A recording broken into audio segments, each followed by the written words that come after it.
Hello, John. Hey! Can you see my face? No, you can only see my pakwa. I am literally a talking pakwa today.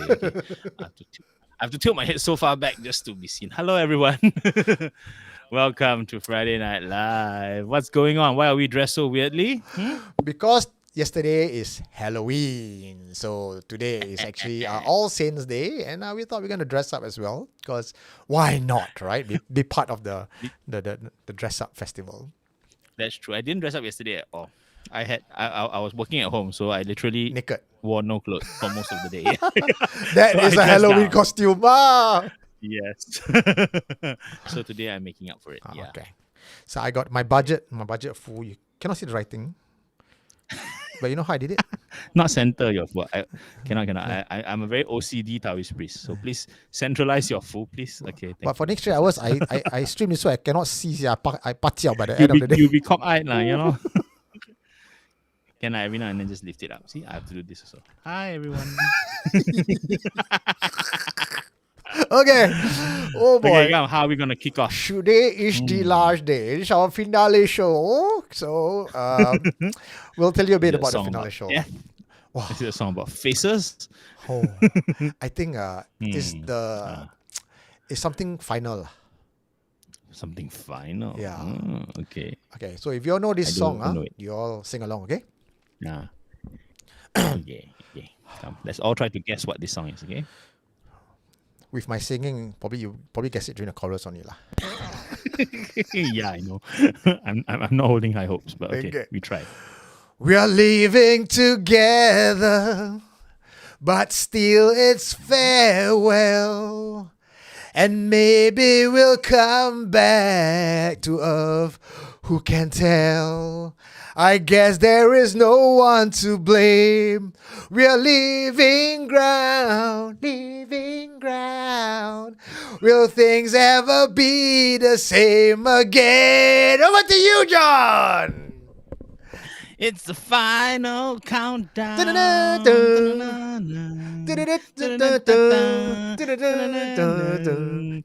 final countdown.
Is anyone here? What did you find? You are listening to Supernatural Confessions. Hello. I'm just gonna do this. Welcome to the finale episode of Friday Night Live for 2024. We are your host. You won't be hearing me say this for some time, but we are your host. I'm the Prince of Paranormal, Eugene. And that over there is the man before time, the Tao Si, the Hantu sympathizer, the immortal Jonathan Lim from the House of Kalang of Baru. Wow. Quite a special night. Quite a special night. A lot of people in the comments are already saying, wow, the year went by really fast. Short while ago, it was just 7 months, then Qingming, then Halloween, and then boom, end of season. This is what, 34 episodes we did this year. No joke, no? Okay, now it feels like it was a very long time. 34 episodes. It started in what, February? So, wow, that's pretty traditionally, amazing. we always take a break in November, December, January. Then we come back in February. So 33 seasons, 33 episodes, 35 episodes is usually the norm in the year. And if you've been with us for the number of years, you have really crossed over a few hundred episodes with us. So congratulations. And that would mean like if 3 episodes, at least 3 confessions a week, we are about 100 confessions a year. Oh, nice. Not counting featured confessions, not counting housekeeping. It sounds like Singapore is bloody undaunted. We are the living proof. The fact that we are my still coming up with fresh things to talk about, fresh confessions to share, means, the supernatural is super active. Okay? I have a whole stash of archive that Ivan Go, who's our moderator, has been adding to the archive. Oh, nice. And there are more stories adding in than I have the time to go through. So I think FNL, Friday Night Live, is assured at least a few more seasons recontract. Not bad. Wow. Okay, so who was first today on our very special day? Wow, I don't know. I didn't get the chance to see. I was quite busy setting things up. Yeah, the first one I saw is like Pinksy. Pinksy, No, Pinksy. No, not really. But no, not true. Okay, everyone's sharing about their withdrawal symptoms. Yeah, I know. I'm sure we will all feel something missing on a Friday night. I know John and I will have production blues lah. Well, at least the rest of you can go back and play the past episodes back. Good excuse to catch up, right? Or listen to us on the podcast. I've just started meeting some people who I consider the Saturday morning people because they only watch FNL when the sun comes up. Yeah. Oh, yeah. Oh, and we have some super chats today. I want to say a big thank you to Alsatian Adrian Lim. He said for the copy Chua. later. Adrian Chua. I think You're of not a serial killer. Adrian Chua. For the copy later, cost tonight till 4 a.m. You see that bugger? Voila. Okay, till 4 a.m. on your own. Okay, Alsatian. You know why he cannot be on his own? He's outside my house now in the living room. Oh, shit. With Okay, this is the stalker JK, version. with Ezekiel, with Jacqueline, with Desmond. Yikes. So they're going to party at my place till morning. Oh, no. Okay. I only have one stalker outside my window, which is Safwan. Where's Safwan today? We saw Safwan on Tuesday. Yes. Oh, so come, let's tell everyone what happened on Tuesday. Oh. So it Tuesday. was very special. Okay, so People's Association, Cyrilla has actually contacted us some time back. And he says, no, we're a fan of the show and we would love to find a way to bring Supernatural Confessions, the live show, to Impact at Hong Lim Green. And it's a brand new place. We have not tried it before. And I never say no to new experiences. And besides, Hong Lim Green, ladies and gentlemen, if you don't know Singapore's geography very well, it's near Chinatown. Yes. And I do It's on the believe fringes of Chinatown. Yeah, and I do believe that Chinatown in most countries are very iconic, not just for its culture, color, and people, but for the traditional Chinese ghost stories. Yes. And So we set out with a mission, right? We would collect as many genuine confessions from the Chinatown area, starting from Hong Lim Green all the way to the police cantonment complex, and right? what better SGH. way to get these stories? Because Mm, if you go from door to door and you ask them for stories, no Chinese businessman will ever tell you, because mm. it's bad feng shui, bad juju. Yes. Abi pantang, abi pantang. So the people who I look for are my people, the tour guides of Singapore, who are unable to tell you the ghost stories, but they know all these stories, and they like, Mm. Eugene, we tell you, okay, you tell it on our behalf. So we say, okay, So we set the stories free, yeah, since they're not allowed to talk about it officially, right? Yeah. So a lot of the stories that we shared on Tuesday were the unheard stories, Mm. right? That even the guides cannot share So if unless they want to kena cancel. correct. Yeah. So if you missed it, unfortunately, it's not going to be on our YouTube. I don't know if it's ever going to be, but I did do a recording. Definitely for sure, the patrons will be receiving it, because there are overseas patrons as well who are dying to hear about Chinatown story here. So they will receive it. But a big thank you to everyone who turned up, right? I think it was a pretty cool event. I was actually unsure how long it would last, but it lasted about what, 2.5 hours almost. They had to kick us out in the end. So it was quite satisfying, and we had really good dissections around the various stories. Quite a huge spread of stories as well. So I think quite short. I like this idea of the geographical theme. Right, so maybe it's something we can continue to explore as we go along. Right, who knows where this will lead, right? Wow, but thank you all for coming by. Yay. Yeah. Well, there are more super chats actually. Alsatian wow. again, Huh? giving us another super chat. This is reporting from Green Verge. And Alsatian, can you keep adding a super chat, but you're creeping closer and closer to Eugene? Oh yeah. Now in the studio. Now under the behind desk. you. Oh, behind also can. Now between your legs. That one you better pay $69. And I see two more up here. T Amelia saying great effort. Thank you, super host. T Amelia is also Yay. our patron. We'll definitely miss FNL. FNL will also miss you, T, but you got my number. You can always show me. We can go out. Chikra Gaming as well. Just missed out on Halloween, but looking good in those costumes, guys. Only Thank discovered you. this channel this year, but never missed an FNL since. Oh, No regrets. Looking forward to next season. yay. So if you also are wondering what these super chats are, okay, it's a way to get straight to our attention spans, okay, because there's a lot going on. Right, as we're streaming, we are trying to read the confessions, we're trying to dissect, we're trying to keep up with the comments. We're also Eugene's managing the technical aspect on his end, so it's highly possible that something you want to share might get missed. So the best way to make sure we don't miss it is to send a super chat. Right, where is the super chat button? That's the rectangle box with a $sign button in it. It's right beside your comment box. So click on that and you put in any amount and we will receive it. In fact, you should go ahead and try it now. We'll wait.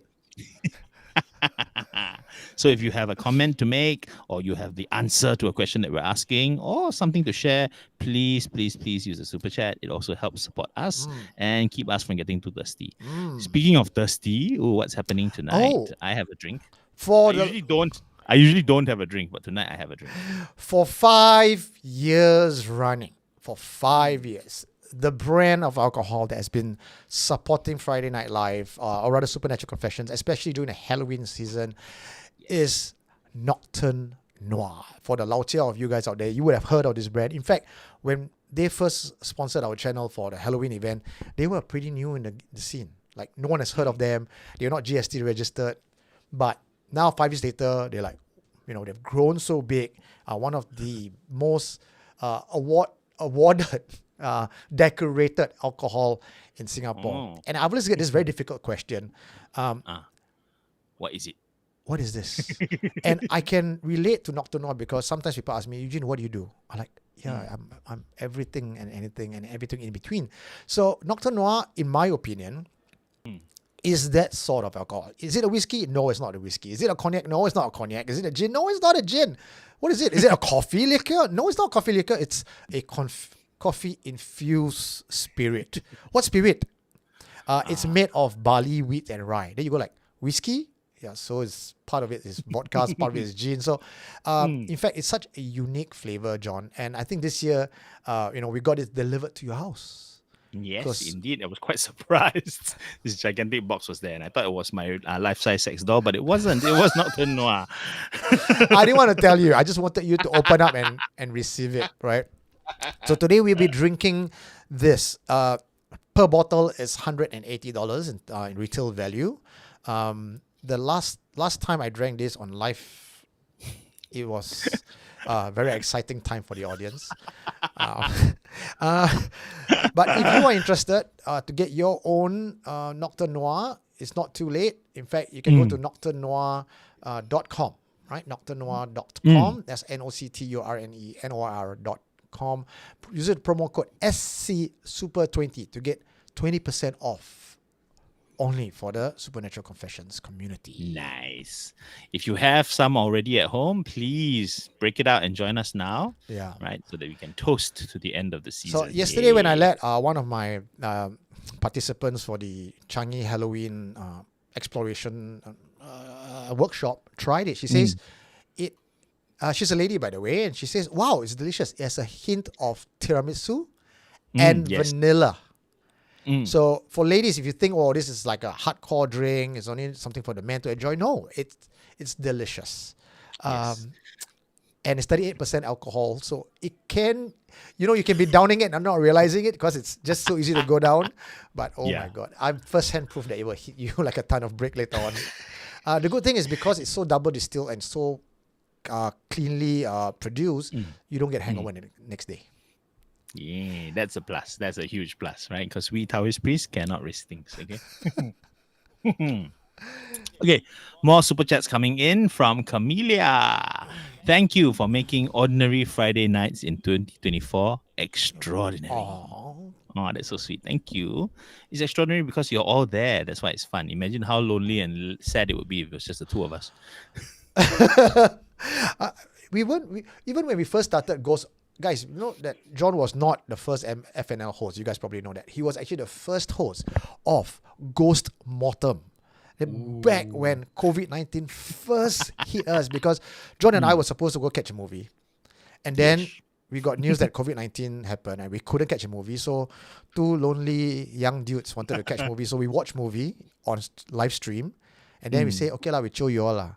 And it turns out that after a while, we made group streaming online cool before it even became a Netflix thing. And we did 5 seasons of that. 5 full seasons, complete with award night at the end of every season. Wow, that was quite short.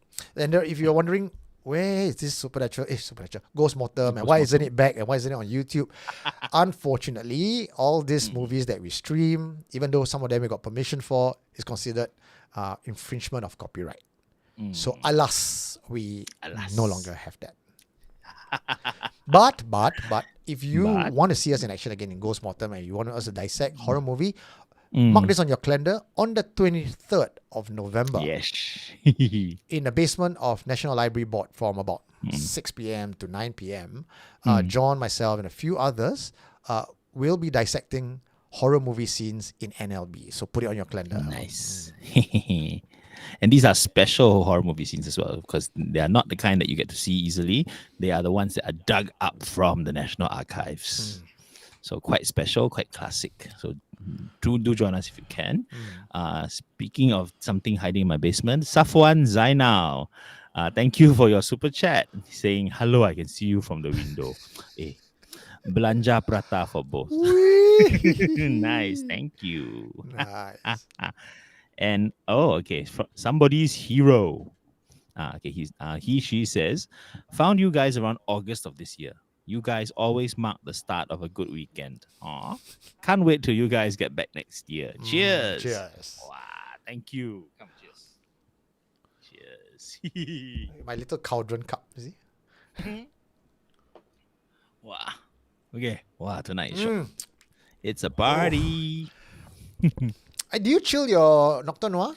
Yes, I did. I chilled it since last night.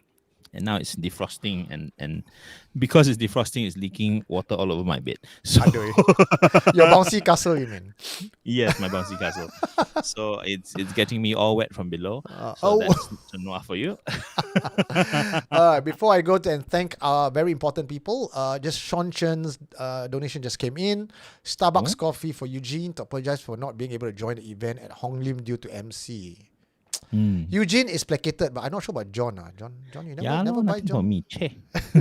Just offended. Oh, and Chikara Gaming is sent her another one, her second of the day, but also the 5th ever.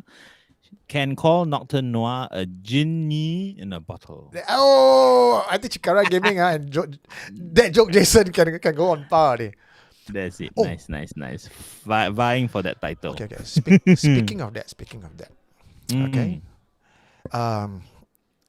This 3-person, right, went to a haunted house. Okay. Okay. One's an Indian guy, one's a Chinese guy, and one is Bruno Mars. Okay. Okay. So suddenly they walk, then they see, hey, alamak, got hantu. Then the Indian guy say, hey, what is that lah day? Then the Chinese guy say, nasa sama. What did Bruno Mars say? I have no idea. Apa tu?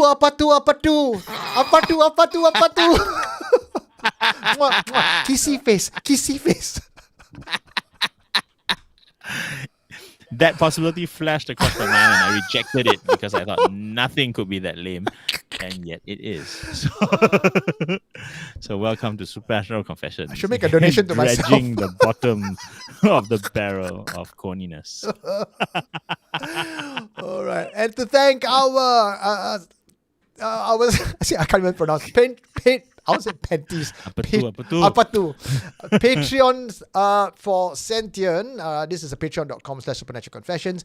I will be checking with my Sentient patrons and ask them what they want to see next year and probably revise all the rewards and awards. Things that are no longer relevant, I'll remove them. Things that they want to see, I'll put it back in. And then let's see how to distribute the spirits, the sentients, as well as souls to make it really fair for everyone. And to thank our this is like a long service award. These names doesn't change. Elaine Chua, Tunku Alsatian, Mko Grim, ZP Matt, Queen Lai, Lim Teck Chuan, Elvin Sensei, Casey Chan, Alexa O, Janice Ang, Jacqueline N, Yong Kwan Yu, Han J, Jerwin Dato Easy, Starving Jack, Hot Water Bottle, Sharon Ng, Eric, Edwin Lee, Hanafia, Michael Koo, Safwan Zainal, SD Lin, and Neurologic. Thanking our spirit patrons. We got new names here today.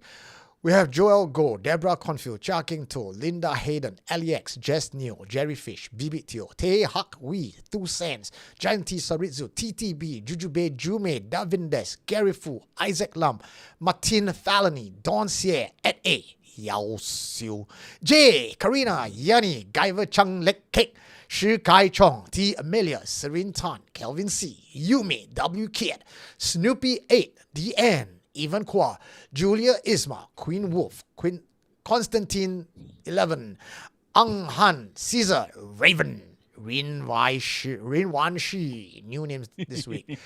On Restless Souls, Suchieto, Grace Chai, Candy Chia, Ron K, Jack Ong, Nicholas Poa, Buck, Rachel Y, Lechme, Julian Theo, David Glenowitz, Kabilan, Koshka, Derek Lim, Khan, Stella Chan, Shelin N, Shelin Ng, Gabriel Khans, Ken Lim, Janaya, and Lin Tang. I echo the question that people are asking in the chat. Ah. You drunk already? Yeah. I'm very high from the lush. Then finale show, it's a bittersweet moment because on one hand, I know I get a break. We get a break. On the other hand, what am I going to do on Friday now? Have a life? What life? Have a life? What life? It's not the same without you guys. Yeah. Wow. Okay. And we've been promising the whole season that the theme for our finale show would be very special, right? Sort of following on from a Ghost Mortem tradition, right? Because Ghost Mortem, that we always had very specifically chosen themes for the short films throughout the season, like werewolf, vampire, whatever. And then the last episode is usually the episode where we are already voting for the award winners, right? So we don't want to continue the theme, Mm. right? So we decided to sort of go a bit crazy, right? So it became the WTF episode, right? All of the short films that just make you go, huh? What the hell? But are still enjoyable. In fact, Are still extremely enjoyable. last episode already we got WTF already, right? This is continuation of that. Correct. That's true. Last episode, it started sliding into the ridiculous. All right. If some of you were here last week, you will know what I mean. So tonight we go fully off the cliff. Okay, and they are like the GM WTFs, bizarre, inexplicable, but very enjoyable. And I keep all these confessions throughout the year, throughout the entire year, because it's unique and it doesn't fall into any one of our common categories. It's really remember last year. Let's just have a throwback to last year. Wow. Remember, there's the lantern head ghost outside the God. gate. There's the face on the body ghost running away with the fish. I like that one. Yes. And I think your favorite was the lehe panjang that you name Leher it. panjang. Hantu leher At panjang. Dairy Farm. Yeah.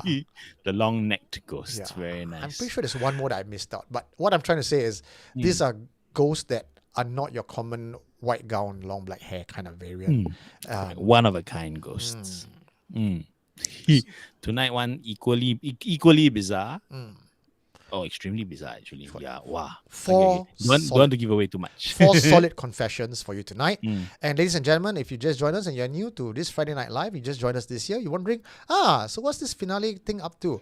Traditionally, for the last 5 years, Friday Night Live has been a time where after we end off the show proper, we do our closing, we say our goodbye, and when people unsuspecting, they leave, right? This sounds like the Marvel end credit. We will come back. And we have an AMA session with you guys, which means at that time, there's no more confession. Anything goes. You guys ask us any question. You want to interact with us. You want to John sing a musical. And there's no holes barred. Yeah, that's kind of scary to say, actually. I am promising nothing, but okay, yes. Sounds like fun. Sounds like fun, huh? Okay. Sounds like fun. So if you know, you stay. You don't know, then okay, end already. Come, go and sleep. Good night. You miss it. Kimberly, I just came online and so cute. Aww. Love the outfits. Thank you. they are very, very vision obstructing outfits. Yeah, I got to move my food to the side. Yeah, lor. By the way, my food is made by my wife Grace, who very creatively pieced post-it notes together. Oh, so cute. Actually, this was Desmond's idea. He says, "Hey, you don't need to print. Just put the 2 post-it, cut half the space. There you go." That's true. That's true. If only that could only work when you are doing magic against the jiangshi. Okay. Okay, wait, I'm gonna flip my this one up, okay, which means that I am vulnerable to attack. Okay. You're not even supposed to move. You have your food already. Oh yeah. Yeah. So for the next 2 hours, you cannot move. Okay, Eugene. Hey, what's this? John, do you know how to avoid being detected by jiangshi? Don't breathe. Very good. You think I don't know? Okay. How long have I lived? Ask you. Oh yeah, that's true. 500 years. Correct. Okay. So who's going to read what today? Come. Okay. Since I think I would like you to read the last one, why don't I read I'll start with you start. Okay. I start first, so then you start second. first. Yes.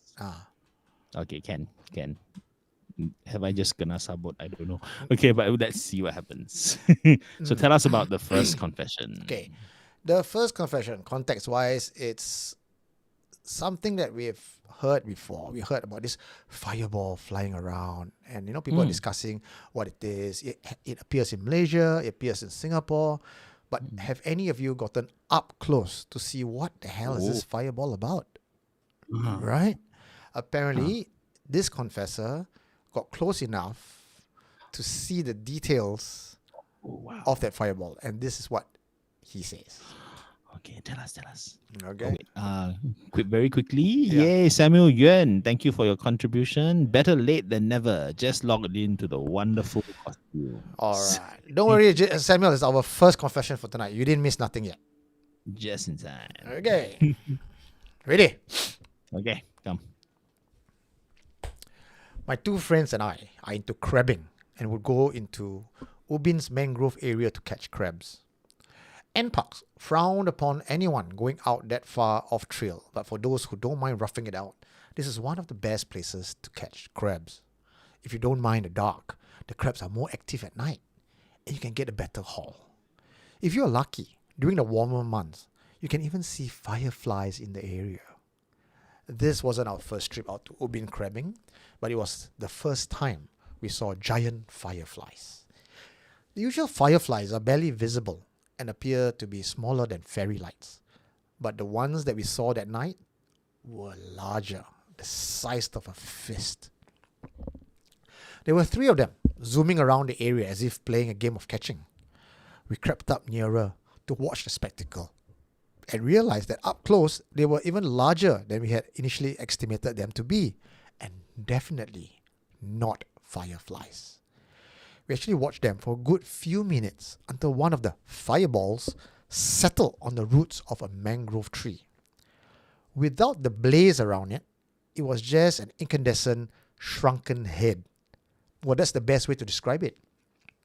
The creature was literally just a flying head, unattached to anything, and without hair, but its translucent glowing skin was stretched taut over its skull that gave it the gaunt look. I couldn't tell if it had eyeballs or not, or just glowing lights in the socket. Unlike a normal skull, this one didn't have teeth or a hinged jaw. In place of it was just pulsating light. When it took flight again, the creature would light up into a flaming ball and whip around. If I was the only one there, witnessing all this, no one would have believed me.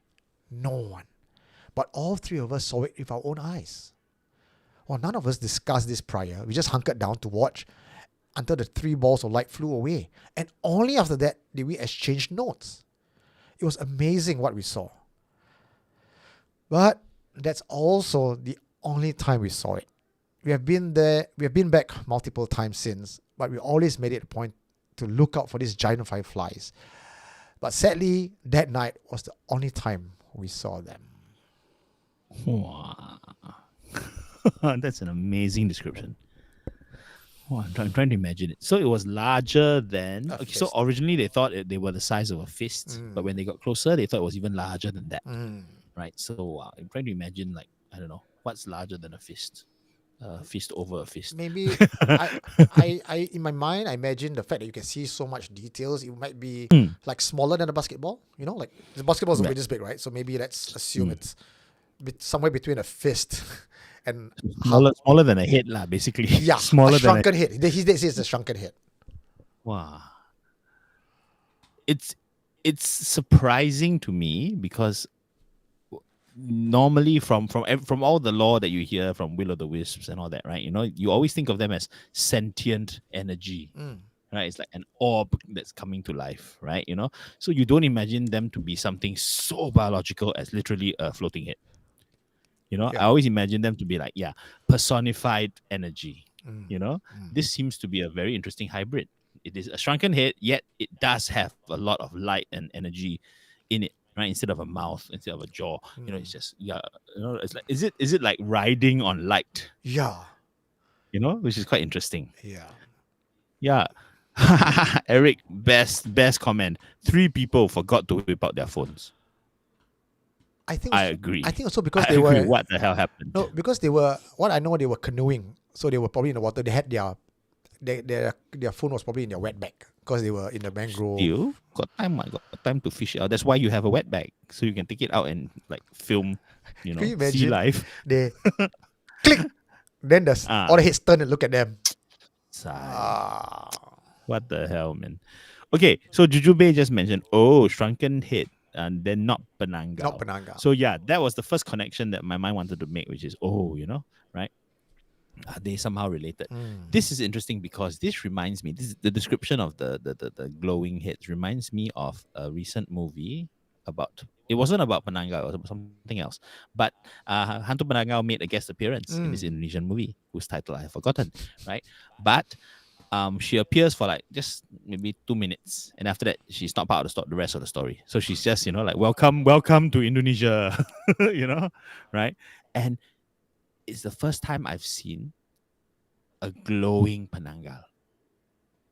Oh. So as she flew in the distance, Ah. she's like just a ball of light. Oh. Only when she's near you, then you see that it's actually an old woman, right? But she's glowing. She has this glow, right? It's like the Ghostbusters glow, the blue glow, And I'm thinking if this is accurate, right? If this is the filmmakers were creating something that they know from their lore, then maybe some species of penanggal do travel with this glowing light as well.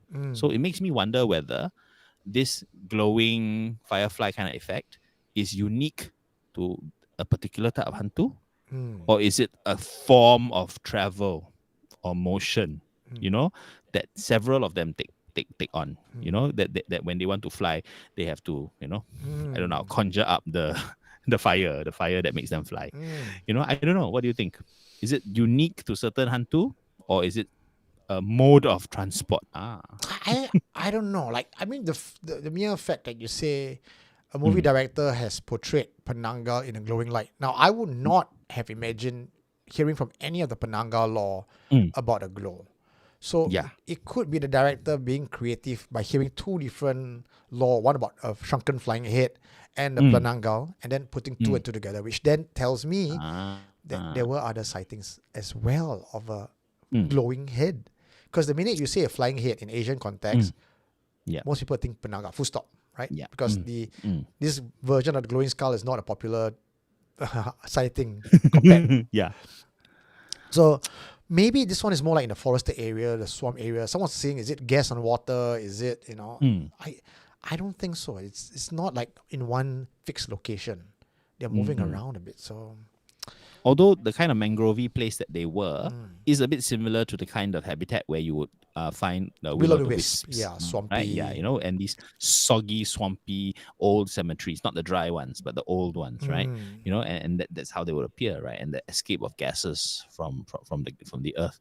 So this story sort of sits in between all these possible explanations and sort of merges them all. It also reminds me of that Japanese yokai. Remember the one that's it's a man's head, it's a bearded head, it's like my head, right? If my head came off and flew around, it would be like exactly like this. But it travels inside a wheel of fire. Yes. Right? I can't remember what he's called now. Okay. Points to whoever can Google and find out what that yokai is called. It's usually a male face, bearded, and traveling in a wheel of fire. Right. And I'm wondering whether that's their version, their description of something similar to this. A head flying with okay. Yeah. Or is it a kata wugurama? Wanyudo sounds familiar. Yes, that seems this right. is a Wanyudo, correct. Yeah, because the Japanese love that yokai, right? And they're even collectible toys and all that.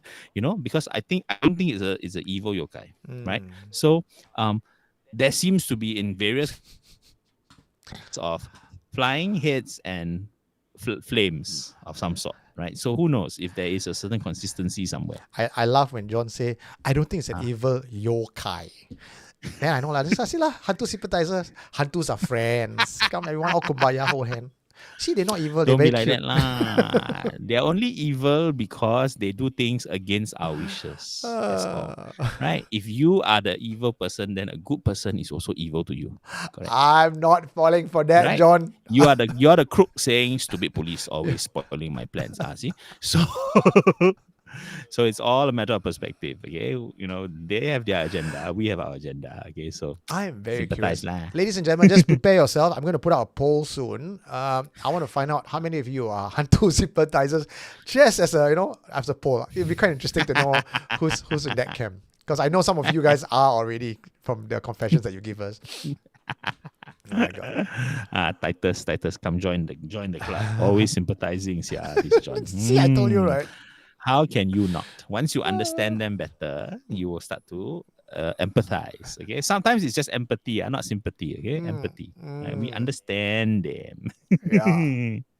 Wow. So please share. Anyone, have you got opinions about the origin of these flying heads, flying shrunken heads? So smaller than a penanggal, smaller than a wayudo, right? But larger than a fist. John, I'm Okay. thinking, right, if this Mm. unnatural spirits, but in Mm. fact, could it be Mm. 3 bomos having a friendly duel, sending their Oh. spirits out? Like the tuju where they send the eggs to someone else. So we Yeah. have seen in at least Indonesia and Malaysian law, an egg would fly through the sky almost like a comet. Yes, And- and also sometimes in films with a flame around it as well, right? So, So could this be a variation of a tuju? If you could turn an egg into a missile to attack someone spiritually, could you perhaps use a skull or the bones of a deceased and use that as a familiar to fight? it's an egghead lah, basically. I'm just thinking, okay, but the sending of the egg is a pretty focused mission, right? I send you, you have a target, go. For you to hang around and play games and rest on mangrove roots and all that, it feels like that's a lot more sentient, than a missile. It could be something that contains the energy or spirit of the bomo, right? It could be the equivalent of a Zoom meeting, right? 3 of them have zoomed out of their bodies to meet in this mangrove swamp. I don't know why, right? Because I'm thinking, right, from a logical, rational perspective. Hear me out as I try to put logic and rationality into supernatural. Sure. Science and technology has progressed in the last 10 years very easily, right? Internet, cryptocurrency. 30 years ago, we didn't have any of this. But yet, when we talked about the spiritual powers, it's like we always refer back to hundreds of years, like as if the spiritual masters never ever have a new skill, new creation. It's only the toyol, the tuju. Like for 100 years, they never upgrade. I think not. What there should be some progress with spiritual powers as well. So maybe this is a new way of combating. I mean, just think of like one of the most arcane sort of occult practices, right? The idea of scrying, right? Whether you're scrying in a mirror or scrying on water or something, and then you chant and you sacrifice your animal and and then you see the face of someone far away. That's literally just every bleeding minute of our day nowadays, right? So how easily has great magic become, your new iPhone, right? So we have accomplished amazing things, right? So it is possible that somewhere in the progress that we are achieving, we are also solving some of the things that happened back then. Those were just low-tech versions of what we have managed to now control better with science. Right? You only need to sacrifice a subscription instead of a chicken, right? In order to scry, So who knows? Who knows, right? I mean, imagine if one of these great, if Merlin the Great were to come back and see a Zoom meeting in progress, it would be shocking. How did these souls send their heads inside this mirror? Yeah. So science is just the supernatural made consistent and for mass market. And controllable. More controllable, right? And mankind has always sought control. So the new, the modern Merlins are your Bill Gates, your Elon Musk, your what's that guy? Tim Cook. Is it Tim Cook? Tim Cook, yes, Tim Cook from Apple, right? Yeah. So I mean, it's entirely possible that magic has now become technology. And the only thing that keeps it from being clear is we don't know when it changed. We don't know how it changed, right? From casting spells to programming. Oh, John, I want to go into conspiracy theory level, right? Of course you do. There are people who believe that some of this technology, like phone, silicon, parts, and everything, these are alien technology. The aliens came to Earth to give this gift to humans. Like we don't know anything about cyber optics, but because we are given this gift, we are able to take it, use it, mass produce it. It was all not by the human mind and hands. It was from the aliens. Sure. Yes, I'm fully convinced. Okay, segue for a bit. Sean is asking me, is it a blank check? No, it's actually got writing. Is it your shopping list? Is it your grocery shopping list? It's me trying to write my Chinese name. Okay. I want to say this, right? Not at all contradicting the great conspiracy theorists that are among us today. Okay, but the fact that you gave us, okay, assuming the aliens left behind this technology, one piece of technology, okay, right? And then we were able to do so much with it, including create a new iPhone every year, right? Or every month, it seems. It seems to suggest that the ones with the technological greed and the innovation are us, not them. If we are able to do what we have done with the technology, then why couldn't we have come up with it? Well, think about It's this. not as if you give it to us and we didn't know what to do with it, and then you had to guide us along the way. Okay. We totally picked it up and ran. So why then can the people who are able to run with it so well not actually be the originators of it? Okay, look at You know what I mean? Nikola Tesla, right? He apparently, according to conspiracy, he created free electricity, free renewable electricity, and he died for it. So there is this shadow government that is preventing the individual from being the one to create it because they cannot corporatize it. Yes, that to me is very much within reach. Imaginatively speaking, because corporate intrigue, Big humanity pharma. trying to hold humanity back, right? That's just us lah. That's what we do lah. With or without aliens, that's what we will do, right? But it because for the conspiracy theories to really blossom, there must always be the assumption that we are not capable of much. That's why we need to please leave one microchip behind. But we can freaking reverse engineer your microchip, so we're not dumb. But that's what happened at Area 51. They reverse engineered the spaceship. But it's the Americans that reverse engineered it. Unless you say that Area 51 was run by aliens and that the whole US Air Force are all aliens, then can, sure. Lizard people! Lizard people. Yes. Chichat. But if, you know what I mean, right? We're not sloppy. We're not sloppy. We're pretty capable of using and abusing the technology left to us. So, I don't know. Do we need the helping hand? Will we have gotten there eventually? I don't know. Eventually, you give us the internet. What do we do with it? We create OnlyFans. Probably the aliens like, what the fuck? Gave you so... Come back and take it away. Oh, okay. Hi, Raven. Hello, everyone. Did you just join us? You're a little late, but hello. Raven Thank is you for usually your the first chat. one. No? First one, Yeah, first no? donation. Not this slacker. Slack. Okay, someone had a theory. What?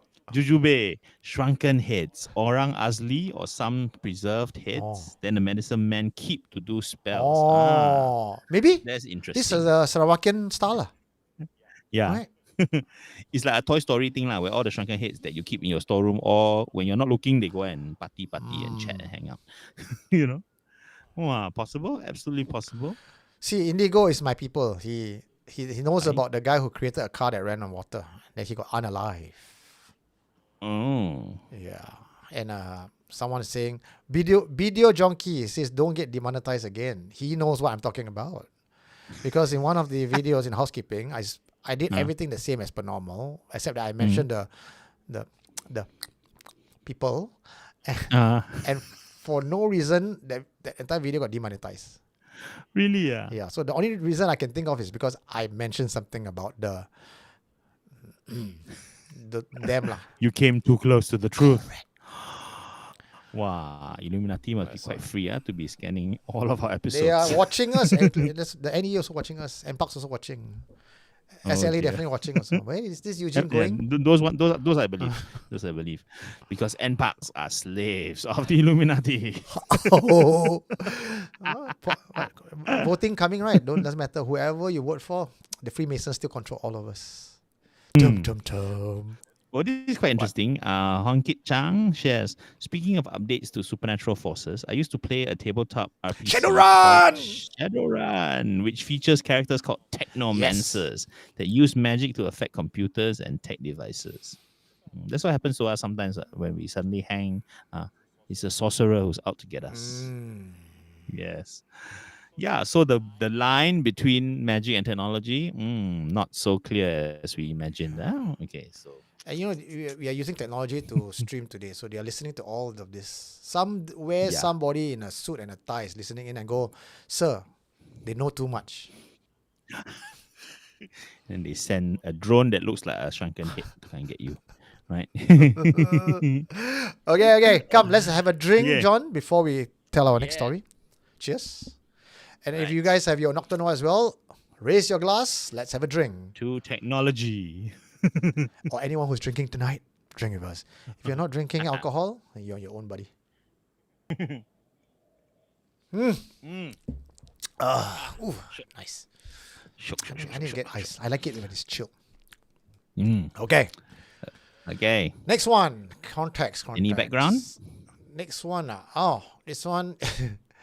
This one I wanted to keep for actually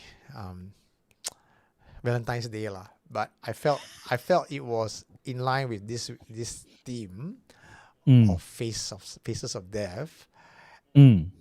And after hearing this confession, I had more questions than answer. That's a good what WTF.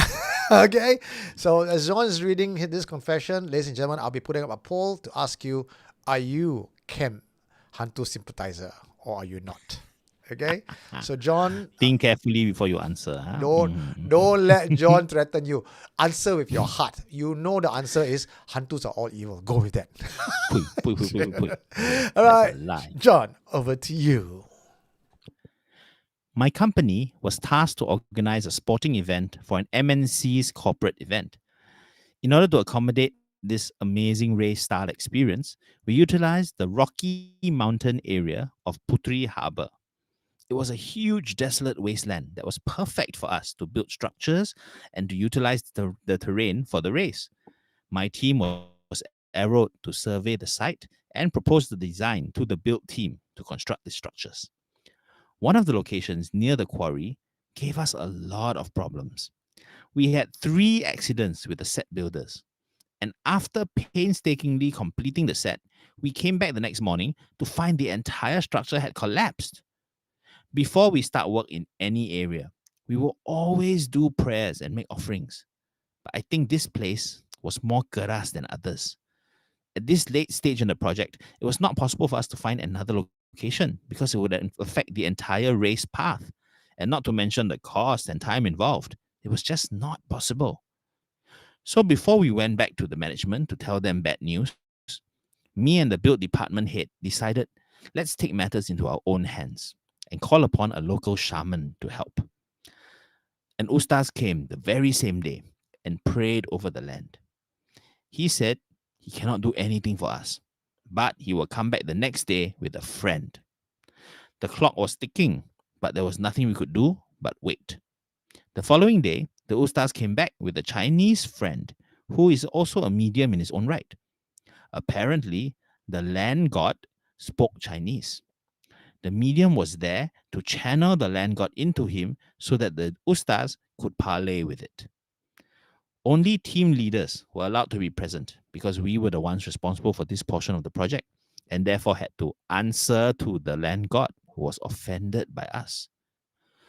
When the medium spoke, he made only croaking noises like a toad, yet the ustaz understood him perfectly.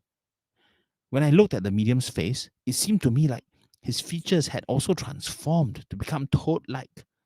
His face and throat area seemed somewhat engorged.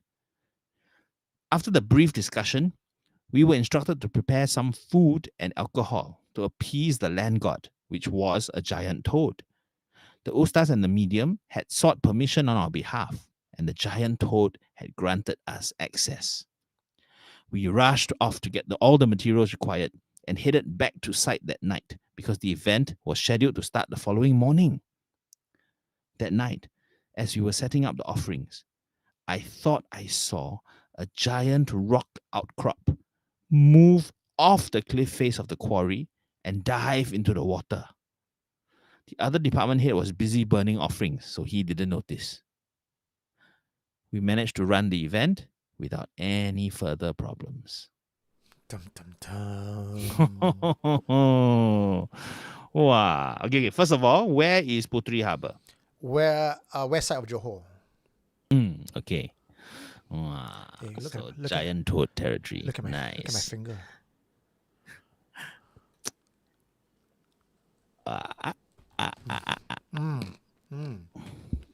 Okay, let me vote first. Then I can close this poll because it's blocking my comments. Okay, thank you. I also need to vote. Vote. Yeah, I cannot vote. Wow. I created the poll. I cannot vote. Okay, no need. Who needs a vote? Wow. Okay, currently 50-50. So Wow. let's see. All right, let's see. Come on. Wow. It's not the American elections. Okay? It will not be a tie. Okay. Wow. So what is going on, yeah? Okay, I love the fact that yes, it is multi-religious, right? Sort of interfaith collaboration here, which is quite cool. Okay. And I also like the fact that this events company, whoever they are, really sort of respect their law, right? They regularly, do prayers and offerings as a matter of course, and immediately they knew what to do, right? So, no messing around, I think if you do events, you do theater, and you're in Asia, it's one of those things. You will be quite privy and savvy to all this thing. True. Yeah, SC approved. Okay. Wow, but first time I've heard of a giant toad / land god, and I'm wondering whether maybe that's just the assumption that it is the guardian protector of this area, the what's the word you use, penghulu, right? The penghulu of that place, not necessarily land god, which is very specific, right? The Tutishan, he's not the Tutishan, but he is playing that role lah, right? It's his territory, because also Tutishan, I think, will not be monitoring such a small area. So maybe it's not. I don't even think it's a Tutishan, because Tutishan and toad is very different, So this one could be actually an ancient land spirit, not even Tutikong, because this is desolate wasteland. The Tutikong's not going to be there because there's no humans around. He'd be very bored. He'd be like, can't be bothered. Yeah, so I'm thinking it's something that is resident there, right? It is a territorial dispute, but it's not something that's part of the shall we say, system, right? Of the Taoist gods, because this is something, I won't say older, but more primal than that. Right? It's a nature dispute, lah. It's a nature dispute, right? But clearly it had become powerful enough over time, right? You always imagine like these Tao toads kind of thing, right? They've gained sentience, right? So they are, it's like how Sun Wukong, rose above all the other monkeys, right? So it's that kind of idea, right? So it's the big toad, boss toad, and was able to behave with spiritual powers, right? And probably to simpler peoples in the past would have appeared as like a god. Right? Yeah, but we who have a wider spectrum, we know that actually it's probably quite small on the rung lah. Yeah, if a real land god came, then toad go away. The thing I found peculiar about this particular confession is the first time I'm hearing it, because usually I tell people, spirits, when they speak to you, language doesn't matter. It's all through intention and psychic transmission of thoughts. But in this case, it's like, no, I cannot, because the spirit speak in Chinese. I got to call my Chinese friend. But yet, when a Chinese medium came, he didn't speak in Mandarin, or he didn't speak in English to do a translation. He croaked. But yet... So it's a Chinese toad lah. I suppose. He's croaking in a Chinese way. Yeah, right. Yeah, otherwise it would be like croak la. Then okay, different. So I don't know. I don't speak toad, but I think it's quite a fascinating story, because the strategy that was used, to translate, and then it's pretty impressive, But your point is correct. Yeah. So you could not decipher it until you translated it at least into the right language. Then I can somehow make out the toad sounds. I like what Brendan Lee said. Be land deity, then boring, yeah. Guard duty forever. You do nothing. You sit in your little shrine and you just wait for people to come, give you incense, and all that's what you eat, incense and whatever that they give you. Boring, yeah. Yeah. You stuck to your land. You cannot go to another land, that's it, no? If you're in Tampines Green Verge, that's where you are. You are the topikong for Tampines Green Verge, just the area. Because Green Ridges, the next door has their own topikong. So it's Cisco lah, the Cisco of gods. But now I'm starting to wonder, because it is such a boring task, right? And there's going to be a lot of unnecessary civil servants created because of this kind of system, right? Mm. Wouldn't it make sense then to elevate whoever is already the owner of that place to the role? So maybe this toad actually was granted the title to be the land god because no one else is going to come and do this job. So you do it lah. Because know? this is a no man's land, so it's not the Topikong profile. This is your So you're whoever is already in charge. You go ahead, carry on, right? Except I give you official title. So it could be possible that in calling this toad the land god might be recognition of his title. Okay. We don't know, right? Yeah. Is the confessor guessing this, or was he told that it's a land god by either the ustaz or the medium? I think the language used or the terminology used could be from so them. let's make some assumptions here, right? Like the ustaz or the medium would identify it as, in terms of its energy signature, as the authority of the land, the penunggu of the land. They didn't know it was a toad until later on. And then, but the signature that they felt was this being is the same as a penunggu or a tuapekong. It has that authoritative power. So they define it as tutikong. Without understanding what it is. Just the honorific is tutikong. Yeah. But this tutikong is in the form of a giant toad.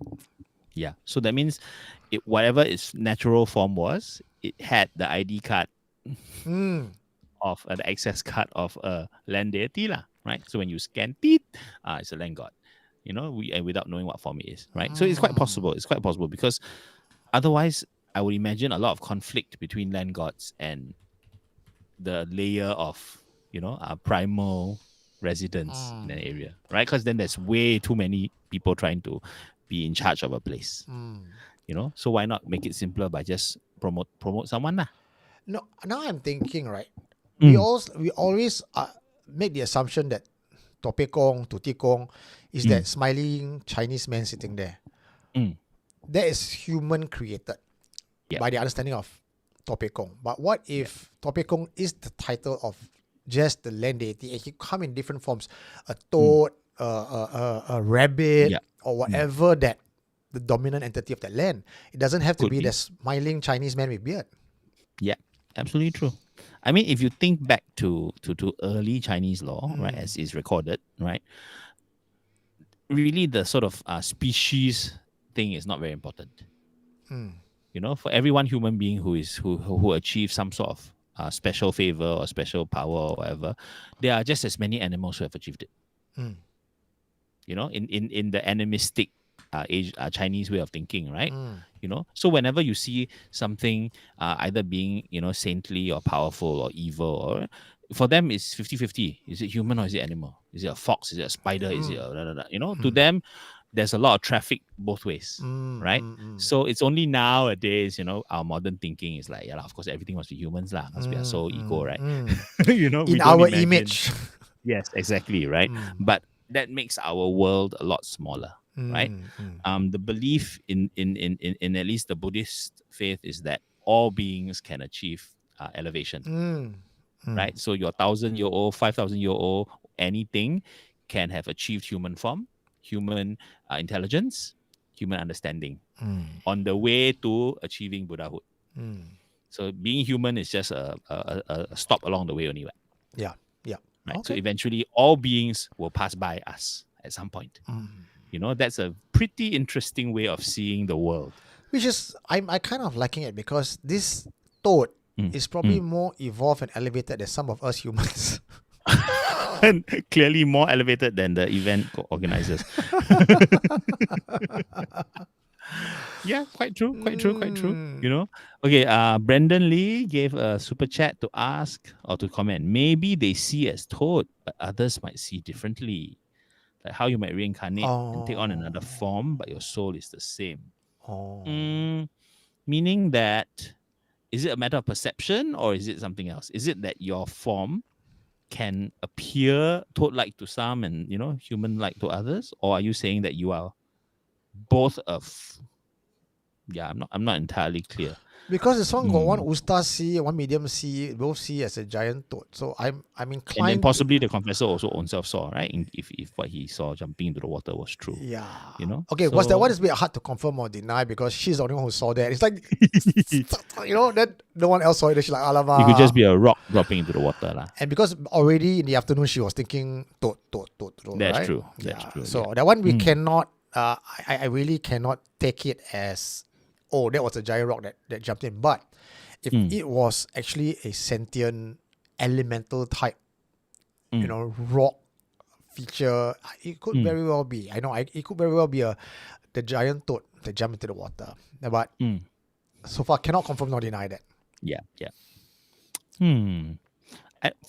I'm inclined to believe that this one, because whoever encountered it saw a toad. So it's quite happy to just be a toad. It saw no need to disguise itself. Right? Either it can't or it just really didn't need to, right? Proud to be a toad. Proud to be a toad. You go kiss it lah. Like ask the confessor, go and kiss. Maybe the toad will transform to a prince or something. Wow, okay, let's see. Comments. Okay, yes, Feng Shui also use toad. Gerard Tay is saying Japanese law also have toad god spirit. I think the toad is very, very, very important to Chinese, Japanese, Korean cultures. Can be insects too. Imagine a giant cockroach land deity. Imagine if the land god of green verge is a giant cockroach. I think we lost Eugene there. Puyola. Wow. I like this. Elia Mona Lisa, very good point. The gods might choose the form that is familiar to us humans. Would be too terrifying if the gods appear as abstract objects. Yeah, but still, if you could choose anything you want to be, when you be a toad? I mean, of all the things you could be, you choose to be a toad. And you think that's not frightening enough? Because you're choosing something that is from our environment, ma. Choose a swan, choose a duck, Your Puteri Harbour got swan or not? Okay, we are going by transformer logic, okay? The Optimus Prime logic, yeah? Okay. If it's not around you, cannot transform, okay? So the divine came down, saw the first animal, thought, oh, okay, I choose you, the rabbit. So you imagine if the Transformers, hello, this is literally in the Transformers franchise. When they came to Earth long before vehicles existed, what did they have to become? Animals. Dinosaurs. Yeah. Grimlock. Right. So imagine if they came to Puteri Harbour, there will be a giant toad. So they're actually Transformers here for the Allspark. Yay, soft. We have solved the Puteri Harbour creature mythology already. Yeah, I was trying to prevent you from digging up the portion of the Allspark that was buried in the quarry. See? Interesting. I don't know where this Puteri Harbour is. I guess it's one of those like no man's land kind of thing. I've been to Puteri Harbour where Hello Kitty is, the Thomas the Train. So I guess this is like the outskirts of it lah. Right. So what is this wild place with a quarry there? Interesting. You Malaysians fans who live in JB or you know about this? Who knows this area? Yes, please share with us. Okay. Wow. I'm tempted to open Google Maps later and just check and see where this no man's land is. I think we should go and camp out there and find out if we see the toad spirit. Toadimus Prime. Think about it, right? If it is really the resident there, then confirm it has to be still around, right? So all we have to do is find it and be patient, lor. Bring like a lot of flies. I don't know what offerings you offer to the toad spirit. Well, it seemed to like normal offerings, alcohol and all that, right? Yeah. So okay lah, bring. Speaking of alcohol, well, Jason from Noct Noir has given us an offering. Yay! I need a top up. Where, Jason? Jason is the owner of Noct Noir. Okay. So I don't know whether he's tuning tonight, but maybe he's tuning on Saturday. He's a Saturday morning tuner. Alright, man. Here's to you, Jason. Yeah, I half bottle down here. How far are you? You don't pretend, huh?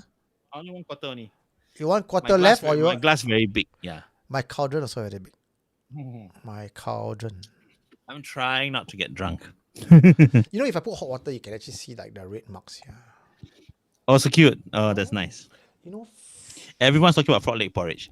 That is how you piss off the toad god. And then you can. you know why the toad got be pissed off in the first place? Because you mistake frog for toads. They're two different species, guys. Two. That is so The true. scientists and all that who are to toads and frogs were like, Oh. oh my god, these people, why they... Samuel Yuan, you kena already. Okay, you lah. are marked by the toad. Alsatian is right. The cockroach were here long before humans. In fact, Yes. humans are the aliens in a world that's actually been dominated by cockroaches. Maybe, have you thought about that? But do you know why the cockroaches were here early? Because they... To wait for Eugene. Lumai. You know, okay, so since we're talking about cockroaches, right, guys, for any of you who have not been yet on our Walk with Hantu tour, which I really do encourage you to go, 16th of November, we have tickets kind of like running out very, very quickly. Yes. We don't know whether we're going to run any more for the rest of the year. I guess we will be. So there's one particular area along the stretch of Walk with Hantu.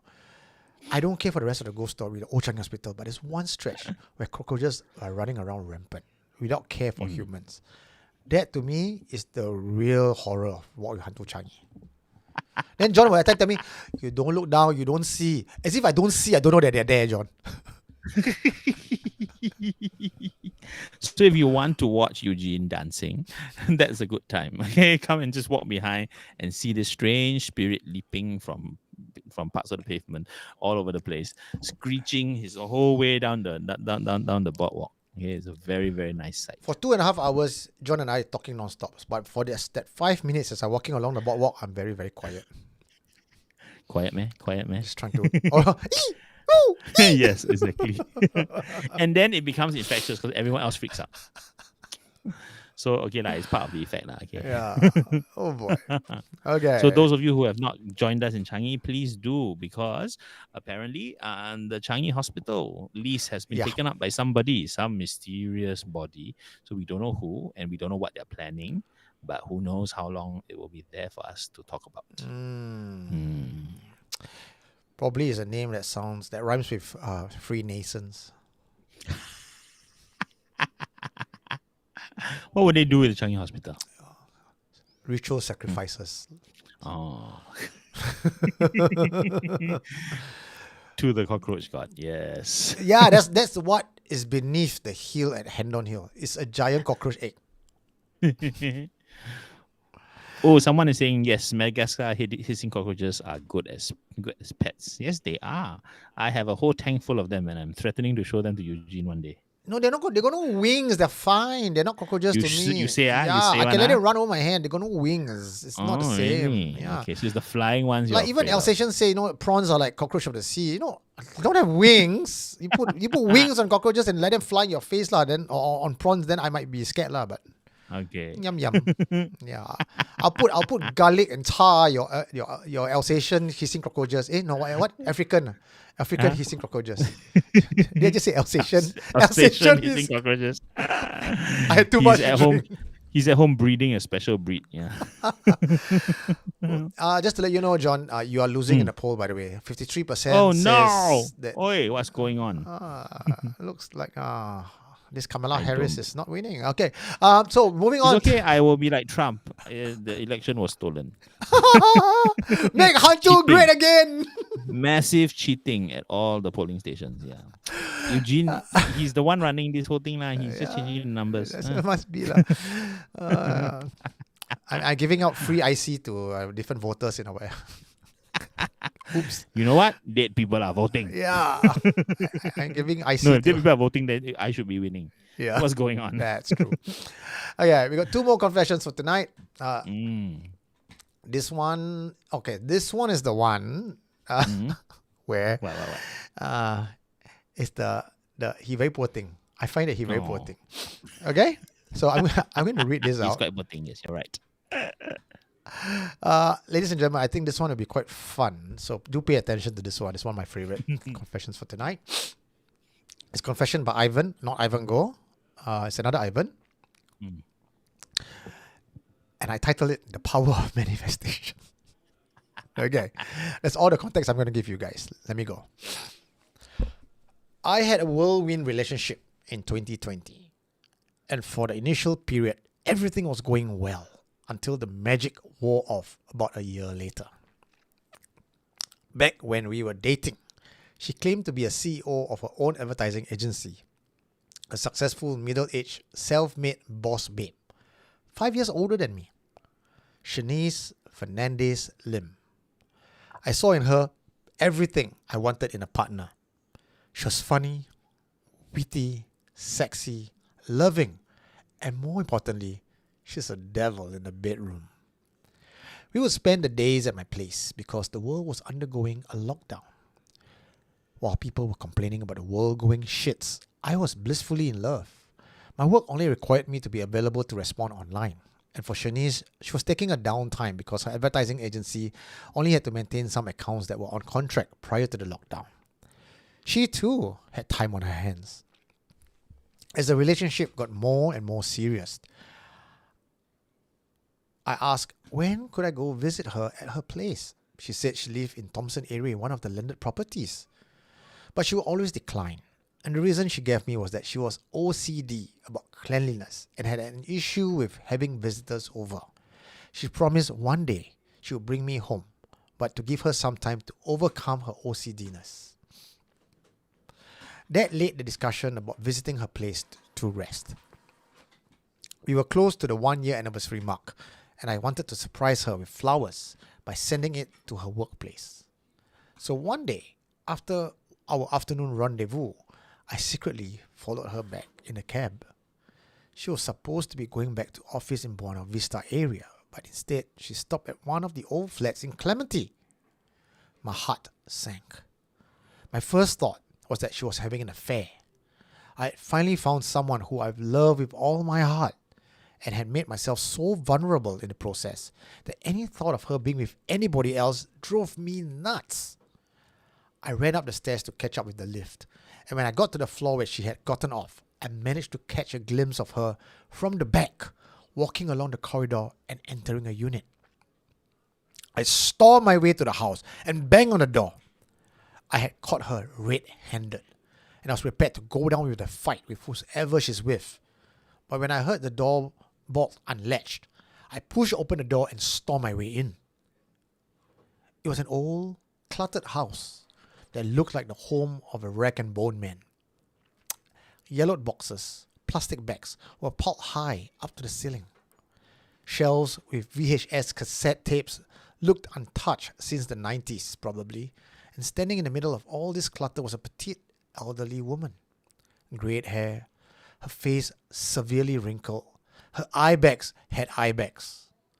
Based on the liver spots on her skin, I guess her to be around 80 to 90 plus years old. I stared at her, the fire of aggression I had a few seconds ago taken out of me. Shit, maybe she's just visiting her mother, I thought to myself. I'm sorry. I'm looking for Shanice. The woman looked at me with sadness in her eyes, but kept quiet. It wasn't a very big place. With the clutter, there was really no place to hide. I had a sick, twisted feeling in the pits of my stomach when I realized that from the neck down, she was dressed in the same outfit that Shanice had worn. The old woman teared. Her mouth trembled. She tried to speak, but it only came out as a croak. The inside of her mouth was black. I didn't know what I saw or if I saw it wrongly, but her mouth was just a black hole. No teeth, no tongue, nothing. Just black emptiness. A moment ago, I felt anger. Now that emotional state was replaced by cold, sobering fear. It was like waking up from a dream. I took a couple of steps back out of the house. The old lady pursued me to the gate but didn't step out. She called out to me in some horrendous croaking voice. I turned and ran down the stairs till I got to the void deck and then stopped to recollect myself, trying to make sense of all that I had seen. Who was that? What was that? It's in the afternoon, for God's sake. Why am I feeling so frightened all of a sudden? It was damn confusing. Eventually, I remembered where I was and why I was here. I pulled out my phone and saw that Shanice had given me some missed calls and one text message. Sorry you had to see me this way. Know that I love you. I deleted all her messages and blocked her from my life. That is only the first part of the story. A few days after the incident, weird things started happening to my life. I started getting powerful, wet dreams of Shanice. It's like the memories of our time together replayed themselves over and over. I also felt that there's a presence in my house, watching me all the time. I kept smelling her perfume, or sometimes I would spot a shadow figure standing at the corners of my eye, and when I turned to look, there's no one there. I admit that maybe I was just being paranoid. But the feeling was so real, I just couldn't shake off this paranoia. I told one of my colleagues about what had happened, and his first reaction was to laugh.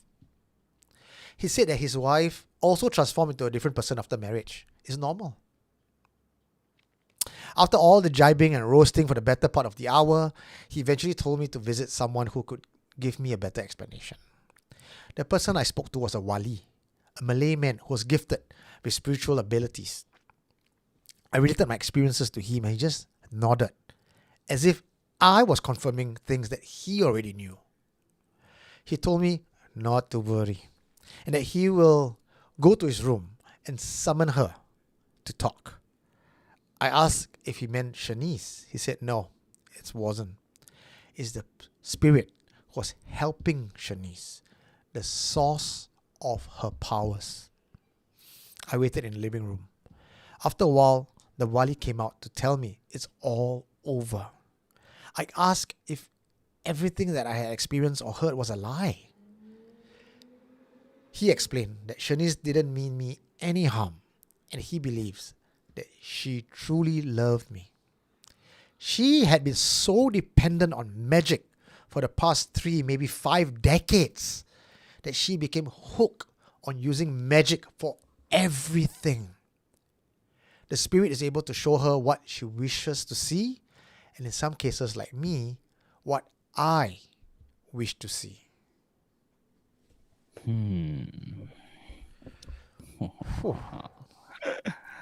Someone came up with the perfect term for this. Ghost fished. Kena ghost fished. Wow.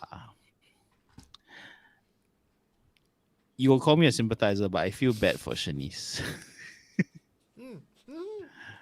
Right, poor thing lah. She's just looking for love, right? And because she has been using magic for so long, and yes, we hear all the time that it's addictive, right? Yeah. The power and the possibilities.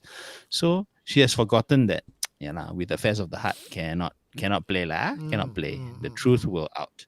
So she forgot totally, right? And then she just foolishly fell in love, thinking that thinking that he would forgive if he found out one day, or that she could somehow hide it from him forever. I don't know. Either way, not a practical situation. But when you are in it for so long, based on just confession, she's probably delusional already, and she probably don't even recognize herself. And in her mind, and like how most women, they think they are a 10 when they actually are 4. So she probably felt that there is love between both parties, and it's really okay to show him who I truly am. And that's really what it is in every relationship, isn't it? We don't go around farting on first date, but we do eventually let ourselves be our natural self, and usually both parties will be accepting of each other. That's really life. So she probably felt that way about herself, except she just didn't know how far off the end of the road she was already. I'm fixated on that encounter in the crowded living room, right? The rag and bone living room, and how she didn't, apart from croaking once in a while, she didn't really she wasn't trying to deny it. She wasn't trying to make excuses, and it was a sort of sad and tearful acknowledgement. So to me, I feel that seems to suggest that she knew it could go wrong. She knew. And when it did, it was just a sad acceptance, law. Yeah. She was very fast to message back that there's no denial. There's not probably not her first time. This wasn't the first. That's probably true. Yes, so to me, I feel that there is a level of self-awareness in her, her first lucid thought was to apologize and say sorry, you had to see me like this. Mm. It's not like that wasn't me. There was, if she was drunk on power and magic, Mm. deny lah. Right? You're hallucinating. Bomo cursed me. Do anything but admit the truth. Oh, So I feel she was Shanice so is probably a honest. lady who probably the only one that can take accountability. Yeah, She's she's a keeper. exactly. So now I'm thinking very shallow of the confessor to overlook her very, very, very, very good qualities. Ivan, how Okay. dare you? You At the end of the shallow day- man. At the end of the day, there's still the magic what. So it's not a problem. It's not as if like the curse has been broken. No, the magic is still applicable. So if you are So all you willing need to do is to believe, drink one whole Noct Noir, forget the afternoon, and go back to normal. because he did say she was smart, she was witty, she was sexy, she was everything he Yeah. ever wanted. So why are you being so shallow, Ivan? Yeah, why so picky? Does it matter that everything you ever wanted was not 100% true? Okay, so now I'm thinking, right? Because the last line says that everybody get to wish to be what they wish for. Mm. Could he look at her and see everything that he wanted to see? Because What? Cockroach? assholes. What? What? Where did that come from? They printed it out and put it on my table. God knows. How did you not see it earlier? I was too focused on everything. I'm sure it's not the first one or the only one they printed. Okay. They're going to plant it all over the house. So okay. So your point is that it wasn't even a illusion that she was choosing, but that rather Ivan was seeing it because that's what he I wanted. mean, we talk about glamour, right? So she comes with the magic, but when she picks her target, right, and maybe Ivan is also susceptible to it. There was a match in that, in the sense that magic was used. We're not denying that, Yes. but the Shanice, the Shanice, right? yes. She may just say, 你吃饱了没有? But when Ivan received that, it was something witty because it's what he wants, it's what he wishes to hear. So Correct. so Entirely they were possible. probably never having a actual conversation. It was all done in the realm of magic, similar to people texting each other online and never seeing in person. And then you have this beautiful profile of this girl looking like a 10-10 and this fat guy probably with a AI body, and they're just texting each other and falling in love. It's pretty much the same thing. Okay, but there's a difference because the line that you're trying to draw is between a shared reality and his delusion. There's a difference, right? If there's a shared reality, right? In other words, this 80-year-old woman was actually witty and kind and clever. Okay. And the only glamour part was her appearance. Then I feel that he should just suck it up and literally suck it up and just take the qualities that you admired so much, right? And then let the glamour take care of the mismatching visual. Actually, that's a presentation. very Okay? interesting topic now that you brought it up, right? Like, quite frankly, asking this, maybe I may even have this as a poll, because right now it's 50-50. I'm not ready to close it yet, but could it be, right, if there's a chance, like the person in the software, right, of the person is witty, is everything that you ever wanted, and perhaps some things that you want can also use magic to solve, are you willing to, now knowing that the person is an old woman with no teeth and no tongue, still go ahead using magic? So this is okay. So a perfect example of this is Nang Nak, right? The old Thai ghost folktale, right? When he came back from war, right, and he found his young wife waiting for him, and he was so happy, and the son and everything, and then all his friends were trying to warn him that the wife already died, and she was a horrendous ghost, right? He eventually did not want to believe them. He knew he had proof. He looked between his own legs, saw her arm extending, or that saw all the proof, but he chose love over truth. Right? And he wanted to keep loving her because he believed that the essence of his wife was still there. That this was a woman who loved him, was willing to be a good mother to the child. Don't be shallow, lor. So that's where I feel that this line is unclear, right? Was this old woman only capable of croaking right? And could not do any of the things that Shanice I'm did. thinking so, leh. I'm Or thinking so, no? but she could text, leh, Text. and she left a missed call, leh. So she obviously she did not call and croak onto the phone, did she? You know, so I'm slightly confused as to what she really can do, right? Maybe she croaked because she was inarticulate at that moment, not because she was a toad land god. You know, daughter of the Putri Harbor land god. That's iconic. Oh, My father owns a plot of land in Putri Harbor. No, I mean hard to say because here's another piece of supporting evidence. Was she a successful CEO of her own advertising company? you Was it a lie? successful CEO of your own company and you live in a house like that. You tell people that you live in Bukit Timah. So I think everything's a lie. I think everything's a lie. He just sits at home and cuts newspaper and so okay. Right. Yeah, probably. Yeah. Okay. I liked this misfitting image of this croaky old lady who actually No, is the so CEO I'm thinking now of a successful everything's like company. she probably okay. Maybe she was once a CEO of a failed company. No, but she's still really reliving the past. And as long as she thinks of it, she wishes it. She, in her mind, that's who she is. In a way, she's crazy, lah. Deluded lah. Yeah. I don't know. I like to hope that there was a possibility for them to find happiness. No, man. I think not this one. Ivan and this 80-year-old woman. You know, it happens. Come on, it's not that uncommon, right? You know, there's gerontophilia. Gerontophilia is to be sexually attracted to older folks. Extremely attracted to extremely old folks. Okay. So who knows? Okay, Titus is saying everything is a lie. Okay, like, Samuel Yan also said like Shallow Hall starring Jack Black. that's Tony right. Robbins is a Bomo. Shallow Hall is a pretty good movie. You know? Yeah. I mean, it is really that, right? It's about, are you more in love with your imagined version of the person or the person himself? Himself. That really sounds like modern day dating, isn't it? Yeah. I mean, think about that. Your filter is your modern day magic.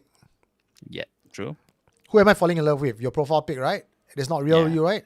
The number of Yeah. times I see a woman's profile and it doesn't match their face, oh my god. I think Shanice was onto something before you guys were. So what's amazing though is if the magic that she was using was so strong that it can turn inarticulate, croaky old lady into such a paragon of wit, you know, wow, that's pretty good magic. It's more than just beauty.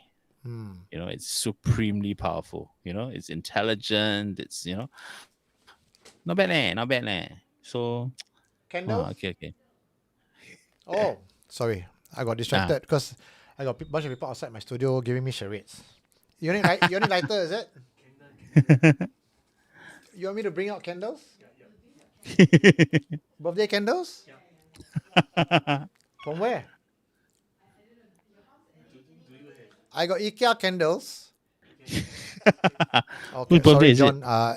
It's Grace's birthday, and they're here to celebrate something. Let me go and give them some candles. I don't have birthday candles. I got IKEA candles. I'm not sure that works out. Good Lord. Hold on, sorry. I mean, she's what? 55, right? I don't have 55 candles. No, it's not 55. Okay, come. No. Candles for you. Okay, Daphne is making a very challenging point, which is quite funny. What? So Daphne says, shallow, no doubt. But really, John, with the black hole for a mouth. Ah. Oh, I know some men who would find that very interesting. Look, ma, no teeth. Exactly. Did you know that in the Japanese culture, that was the ideal for geishas? They would cover their teeth with black ink, and their tongue also goes black, so that when they open their mouth, it's just a black hole. What kind of strange male fantasy do you think they were trying to fulfill? Shanice could be a geisha from the Comfort Woman days. Oh. That's how old she was. Quite possible. Wow. No lah, hey, Titus, Juju, she's not 55 lah. I was just joking lah. She's 57 lah. Juju Bay says 47, she may not 47. be. Sorry. Sorry. Whose age are we talking about? Oh, Grace. Okay. Yeah, 47. No, 50. You don't get me killed, okay? She's 47. Okay, someone is saying, Juju Bay is saying that. Oh no, wait, I've lost the comment. Yeah, let me scroll up. She may not be that old, but the use of black magic aged her. Maybe. Absolutely true. Absolutely. Or maybe possible, part yeah. of the price for magic is you can no longer talk. She has sacrificed her tongue for the magic. But what is she? Okay, question. If she has been using magic for 30 to 50 years and she's still living in a messy little flat, then she wasn't asking for the right things. Would she not have asked for a decent bungalow? No, along because you're Bukit Timah not as you're well? not getting real money. You're getting in your mind. You live Huh? a vision of what you wish for. But use your magic to get a real thing lah. If it's that powerful magic. You know what? I think I'll finish all the Shanice wants. If Shanice is even her name, all she wants is true love. Oh, see not. Poor thing, this girl. It's a complicated story. Yeah. I want to know more. I want to interview Shanice. You want her lah. Bede. Okay, ladies and gentlemen, please let us have your votes in. We are at 167 votes right now, and we are at 50-50. I asked the question, are you in Team Sympathizer?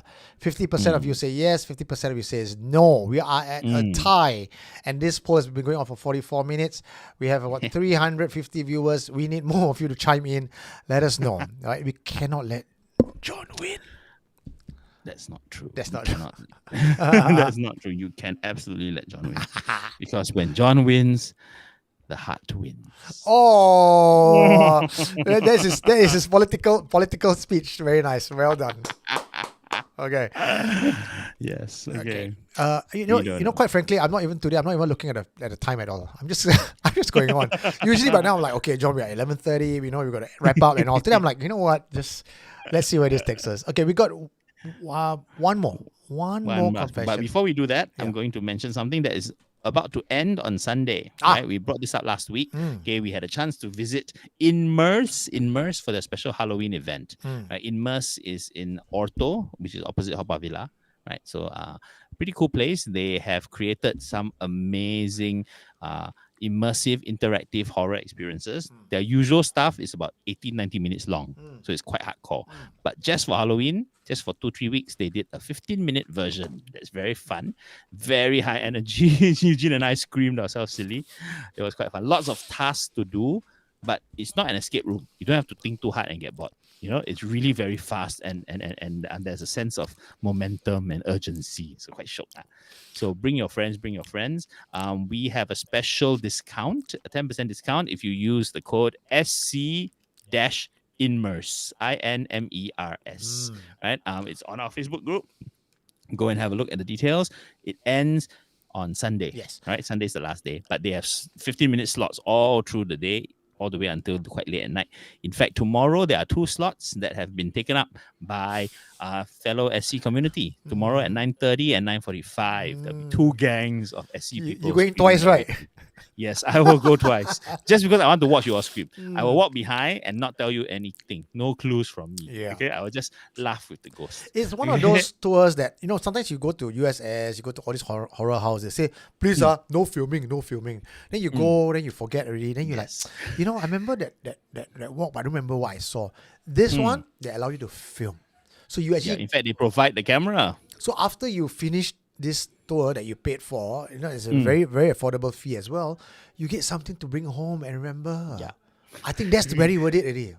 True. Whether you want to film the ghost or whether you want to film your friends' silly faces, up to you.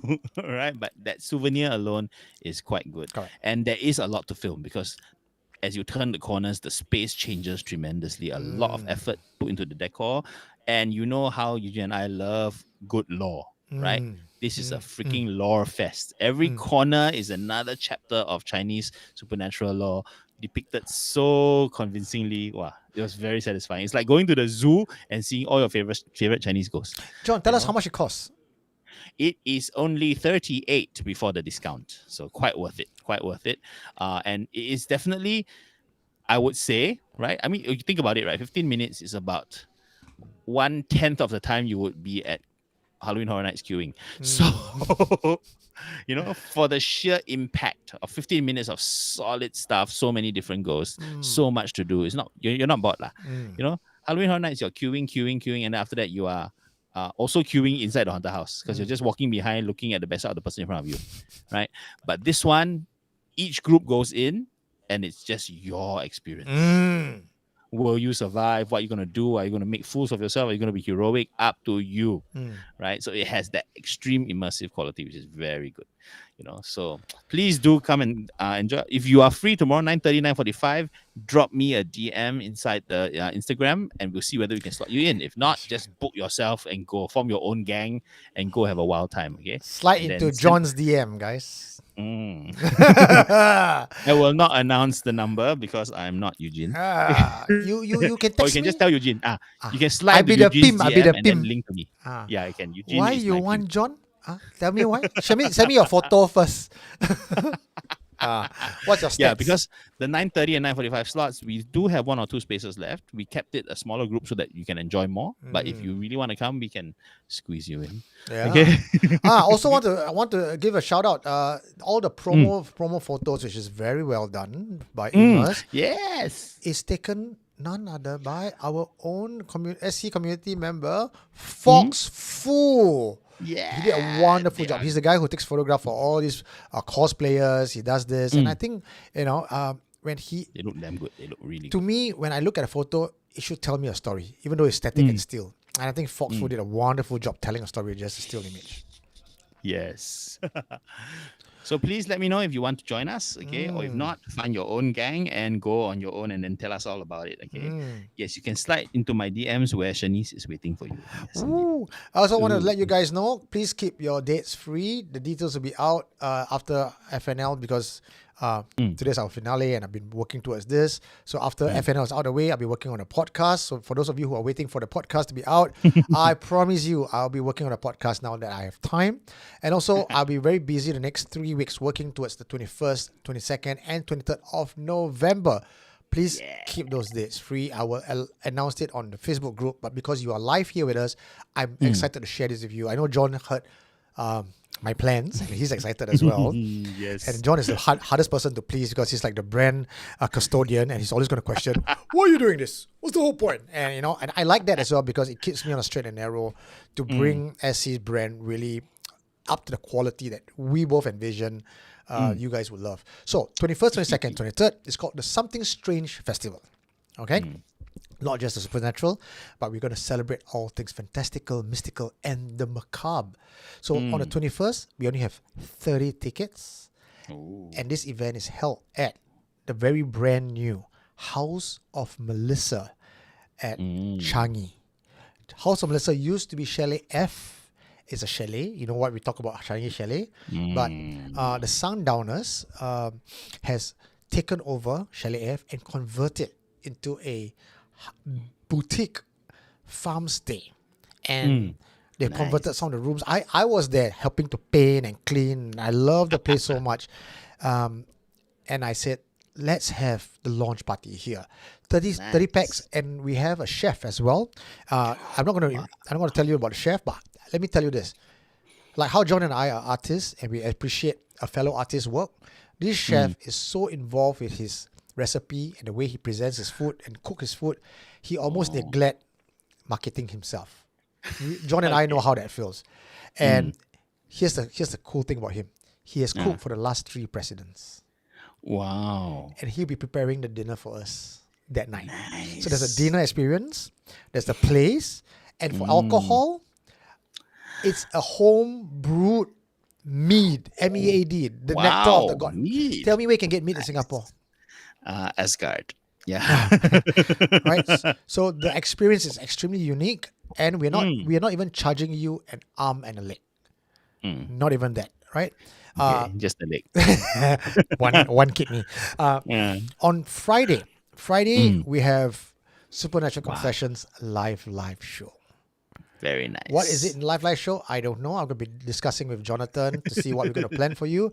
But I have some people lined up already who I felt whose confessions borders along the strange And if you like the WTF kind of story, the Something Strange Festival is WTF on steroids. Nice. We try to get the band in as well. We try to, if you have been for our live shows previously, not the one with, not I don't know, the one the first year that we ran, a lot of interaction, crossovers. Okay, thank God it's not another cockroach. Okay, thank you. I can't tell if there's cockroach inside or not. Okay. The fact that what you enjoyed about the very first live show is the community coming down, the engagement, the host crossover. We would like to bring that back for you guys based on your feedback. Nice. That's for Friday. But stay tuned. Don't go after the live show because we know how much you guys love to watch movies together. So we have tied in with the projector and say, please open up a late night movie slot for us. Nice. So SC community, come on down and we are going to cram the whole place. Let's watch movies. We can be as rowdy as you want because it's a private event. Nice. Right? Saturday, we have 3 events. Saturday morning, we're going to have, or Saturday afternoon, we have an online forum. Who's going to be invited? Foreign guests. Foreign people, not in Singapore, not in Asia, who are dabbling in some form of esoteric practices to share what they're doing. Because on SE, we always teach you, we share new law with you. This is something that I don't even know. And wow. John, today I just got a text message from a Papa Lou who is a certified Haitian voodoo artist. Wow. I'll be interviewing him as well. I don't know when or how. Nice. But, we have inroads into all this kind of network that we'll be presenting to you. In the evening, we'll be at National Library Board, basement, 100-seater. I think 100-seater, 50-seater. And that's where we'll be showing some vintage horror scenes. And there'll be a panelist, including John. John, do you know that you're a panelist or you don't know? I assumed I would be. Yeah, there we go. Surprise. I'm quite happy to not be a panelist. I will still talk just as much, even if I'm in the No. audience. You panelists. You're the first name up there. Not just you. You'll be accompanied by We Are Hantu. Wayne from We Are Hantu, right? And a couple more names that I don't think have been featured on SC yet, but they are names in their own rights with regards to the horror movie scene to dissect, do a ghost mortem. We are bringing back ghost mortem for that one day, one night. After that, we're going to have an after party. Once again, because of the venue size restriction, we can only have 30 packs at any one time. But there'll be food, there'll be drinks, there'll be... what we're trying to do is, this is a community-driven event. This is for the people. Make no doubt about it. It's not about us. It's not about John. It's not about the individual. It's about the community. So we want to reach out to you guys. If you're a musician, an artist, a painter, a singer, a strip dancer, whatever, come on up. And if you have something to present that is strange, could be even a song like Miss P, which is kind of strange, we'll let you have the stage. Go on. Rock us out. Nice. Yeah. So this is the Something Strange Festival that's coming up on the 21st, 22nd, and 23rd. So we are looking for volunteers, lots and lots of volunteers. If you're into marketing, events organization, or you just want to do logistics, helping out with finance, we want to make this really a community-driven event. So the pin message is up there. There's a form that you can fill up, enter your name, enter your details. Doesn't matter if you're busy or not. We will work with your availability. Yay. So come and volunteer, because I think for an event like this, the spirit of it has to be from a grassroots perspective, right? We have to just bring our hearts and bring our time and bring our effort there. Then it's fun, right? If you're just paying money to buy tickets, it's not quite the same exchange of love and affection and earnestness. No. Very frankly, John, like from a management point of view, it's so much easier to just charge people a fee, take the money, pay third party. Correct. But where is that community in that? You're not growing as a team. It's not the same. So I made a call, as difficult as it is, that I said, I want this to be for the SC people, the SC folks. You guys step up. Of course, I may be wrong. And then this year, I may be sorely disappointed. And next year, I'm like, you know what? Okay, we hire people. You're right. You guys are right, But I believe that the community has the skill sets. And as a collective, we got 10,000 people 100,000 people on YouTube, 50,000 people on Facebook, 400 people watching live. Like, you tell me we cannot get 10 solid folks up? It'll be very in a way, it's also sort of a proof of concept, right? Yeah. That SC community is more than a virtual community. Correct. Is able to make tangible efforts to change, to outreach, and all that. Because it's not really about just me and Eugene preaching the SC brand to people. It's SC itself representing that brand, creating stuff, creating events, So yeah, I think it'll be great if people come here and see the whole community alive. Obi-Wan Kenobi wants Hellbang to be invited. Let me try. Okay, I cannot guarantee they will come. Let me try. Okay, some super chats coming in. Fxxk, our wonderful photographer, gave some money and says it's protection money. Wow, say. Nice. And then Guyver Chang says, "Oh, Eugene and John, please take selfie of you guys eating supper later at a crowded kopitiam in this costume." Hello, you think this figure eats supper one, is it? No, I'm not eating supper. I mean, the groups are Crowded outside with here. what? Crowded with people or crowded with? This timing, not crowded, huh? Exactly. But thank you for those donations. We will try. Okay. Guyver is the one with a very long name on the sentient patron, spirit patron. Okay, so we come to. We're not even looking at time. I don't even know what time is it, but we come to the end of we have our final confession for tonight. We are very close. Final confession for tonight. Context. This one is the face of death. The theme tonight was weave around this confession. Okay. Because when I heard this confession, I literally had goosebumps. And I tried to write it to capture the essence of how it's being told.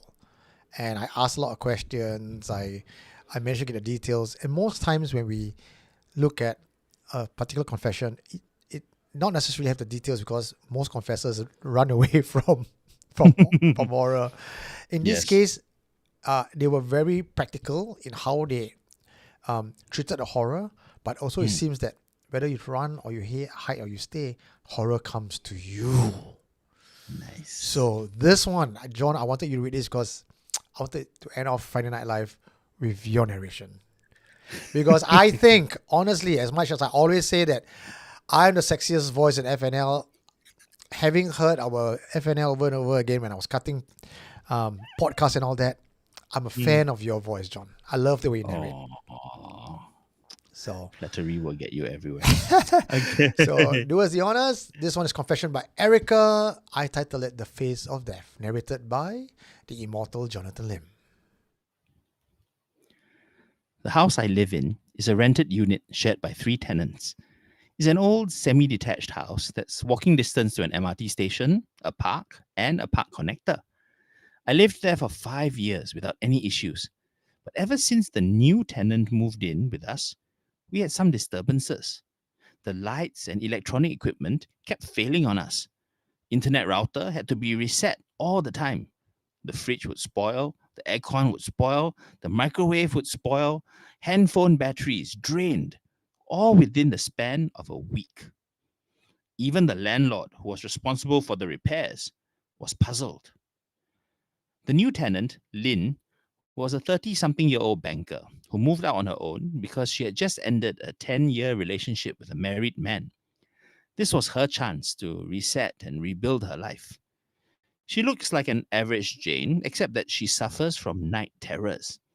And from our adjoining rooms, we can hear her scream in the middle of the night. The first few times this happened, the other housemate, Jessie, and I knocked on her door to wake her up, and she would call out from behind the door that she's okay. After the third or fourth time, we no longer reacted and just left her to her own screams, which would start around 4 a.m. and end by 5 a.m., just like clockwork. One night, about 2 weeks after Lynn moved in, I just couldn't get to sleep. I tossed and turned and felt very annoyed. The aircon was on at 18 degrees, but yet I felt it was too warm and stuffy to sleep. I came out of my room, intending to go to the kitchen to grab a drink. And when I stepped out, my other housemate, Jessie, also came out at the same time. Can't sleep? Jessie shook her head. We decided to grab some soju I had stocked up earlier to get in a nightcap before trying to sleep again. The idea was to have one drink and then head to bed. But after 3 drinks each, we were both too wide awake to go back to bed. At about 4 a.m., the circuit breaker triggered and the power went out. Jessie and I looked at each other. We were hanging out at the balcony area on the second floor, so from where we were, we had sufficient illumination from the street lamp, but the interior of the house was almost pitch black. Neither of us had the guts to go down to the back of the house to turn the circuit breaker back on. Just as we were deliberating what could have triggered it, we both turned to look into the house at the same time. I thought I saw something black fly or glide very quickly from the corner of my eyes. Did you see that? I asked. Jessie nodded. She was terrified, and that in turn scared me too. We both just stared into the darkness, trying to spot more movement. For me, I saw that within the darkness, something started to take form, and it was even blacker than the dark room, if that's even possible. As it started to take form, I saw this shadow thing was now the height from floor to ceiling. And then it moved through Lynn's door, and immediately we heard her screaming. Jessie and I just sat where we were, not moving at all. Lynn screamed and screamed. I had not felt fear the way I felt fear that night. Not before, not after. This was pure terror. I contemplated my escape route just in case the thing came towards us. The only way was to jump off the second floor and hopefully the grass in the garden would break our fall. Jessie was the first to break rank, and she dashed to her room, which was just past Lynn's room. I ran after her, the fastest I had run since sports day back during JC. And the entire night, we hid in Jessie's room and prayed together till daybreak. Lynn stopped screaming at 5 a.m. as usual. The next morning, we checked on Lynn, and when she opened the door, she had no recollection of the previous night's event. Lynn was her usual self, but Jessie and I were frankly fucking traumatized already. We didn't know how we were going to sleep that night, and we couldn't ask Lynn to leave either. For the next few nights, I started having nightmares. I kept seeing the replay of that shadow thing, but in my dreams, I could see it more clearly. It was a full-figured apparition with skin and facial features, but they were burnt, scarred, and disfigured. Where the eyes were supposed to be, the eyelids had melted to the face. The nose had also melted away, so that all that was left was a mouth with rows of teeth with no lips. Think of a blind Freddy Krueger in a Grim Reaper's outfit. Jessie decided to stay over at her boyfriend's place. And without her there, I went back to my parents' place to sleep. We didn't have a long-term solution, but we knew we couldn't stay there one more night. A few days later, after discussing with Jessie what we should do, we called our landlord with the intention to tell him about Lynn. But before we could get down to the details, he told us that Lynn had moved out. Hearing that, we decided that he didn't need to know the rest of the story. After we moved back in, I had no more nightmares. The funny thing is, when I checked with Jessie, she too had the same exact dream. Dum dum dum. Wow. Keras or not? Keras max, right? This one. That shadow thing, and the fact that they were contemplating jumping off the balcony. That's how intense it was. I mean, wow, this is movie level keras. Okay, I was keeping this for the entire year. Very nice.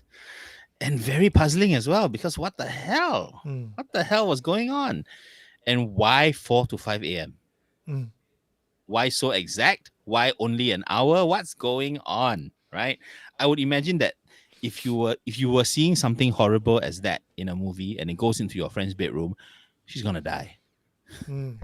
She's not gonna scream for an hour and then repeat it every night. You know, what is going on? So many questions. So many questions. No Wow. answers. Yeah, no, I'm perplexed. Okay. Mm.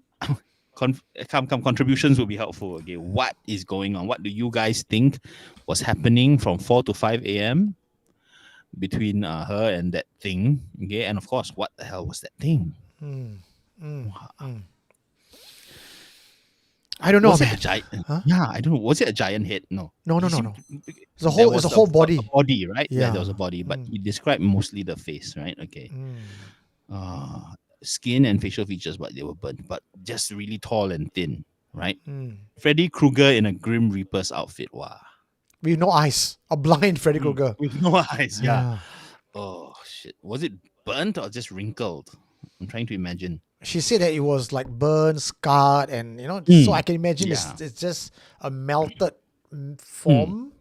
Yeah, I mean, in my because mind, Freddy Krueger's skin is burnt skin, right? It's from burn damage. So wow.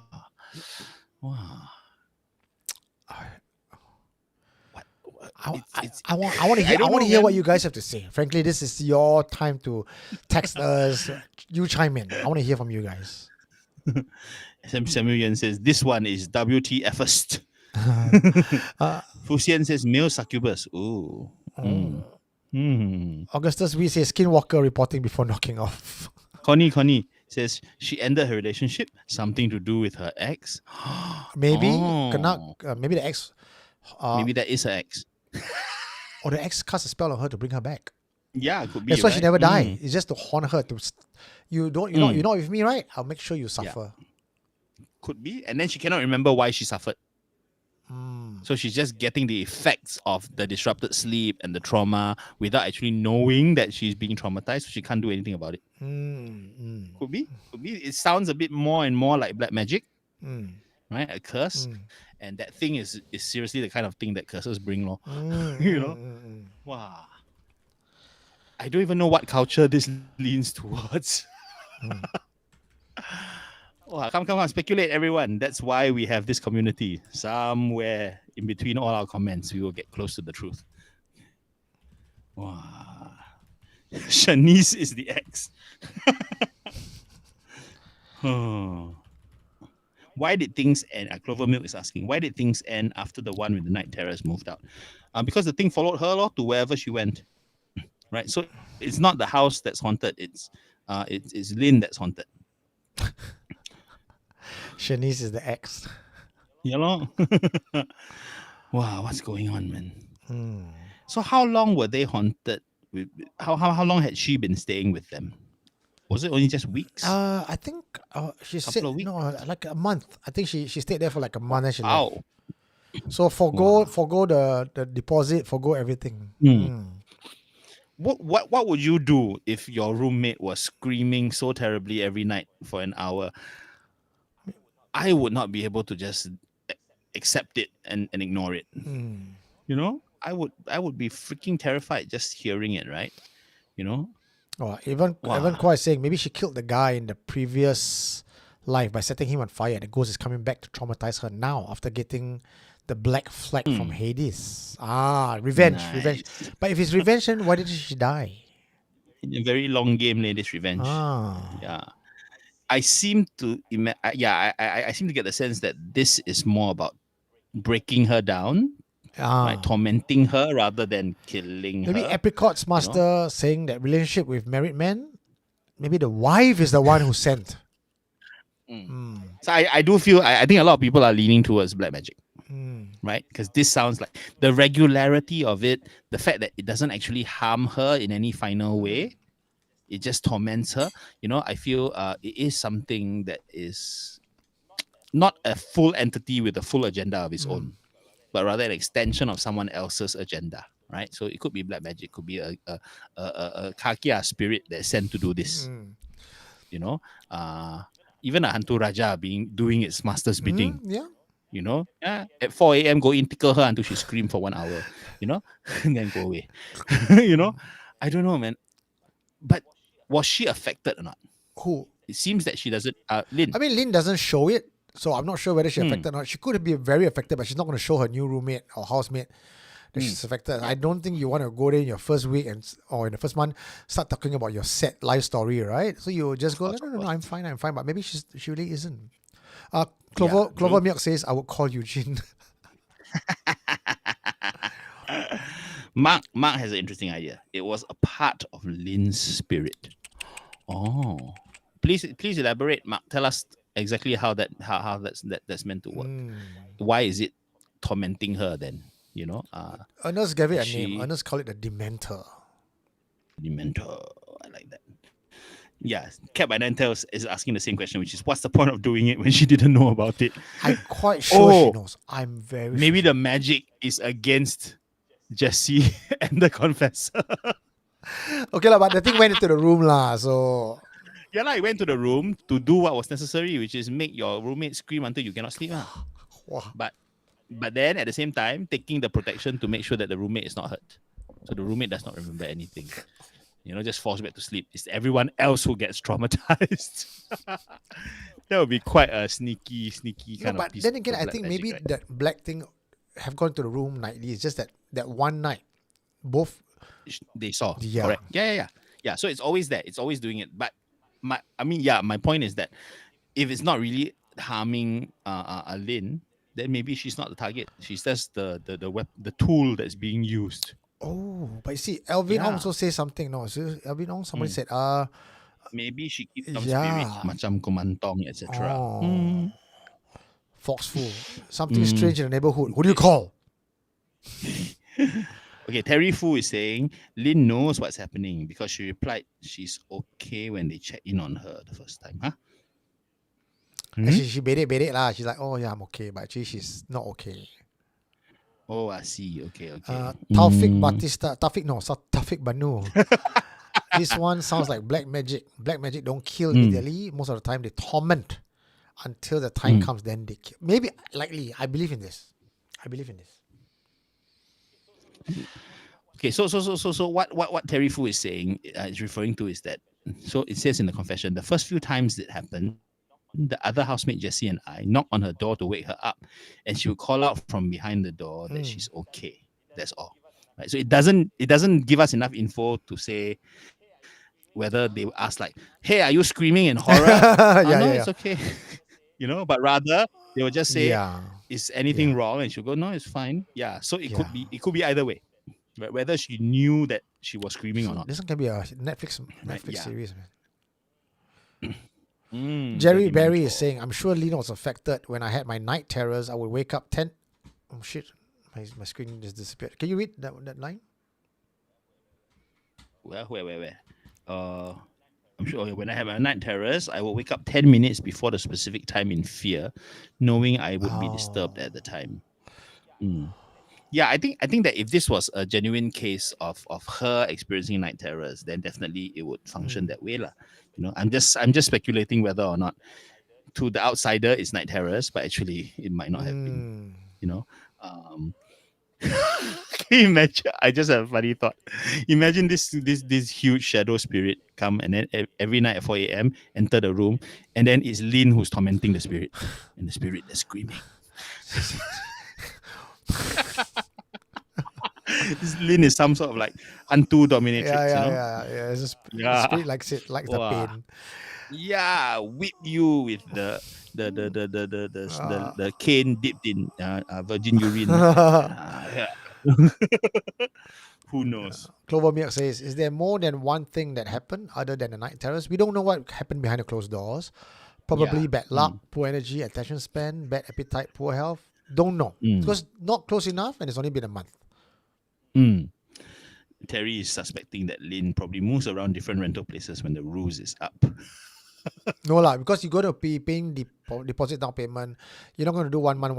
I don't. That's true. You're not going to last. Get away with anything. Yeah. I think Ernest Doe's suggestion is more sensible.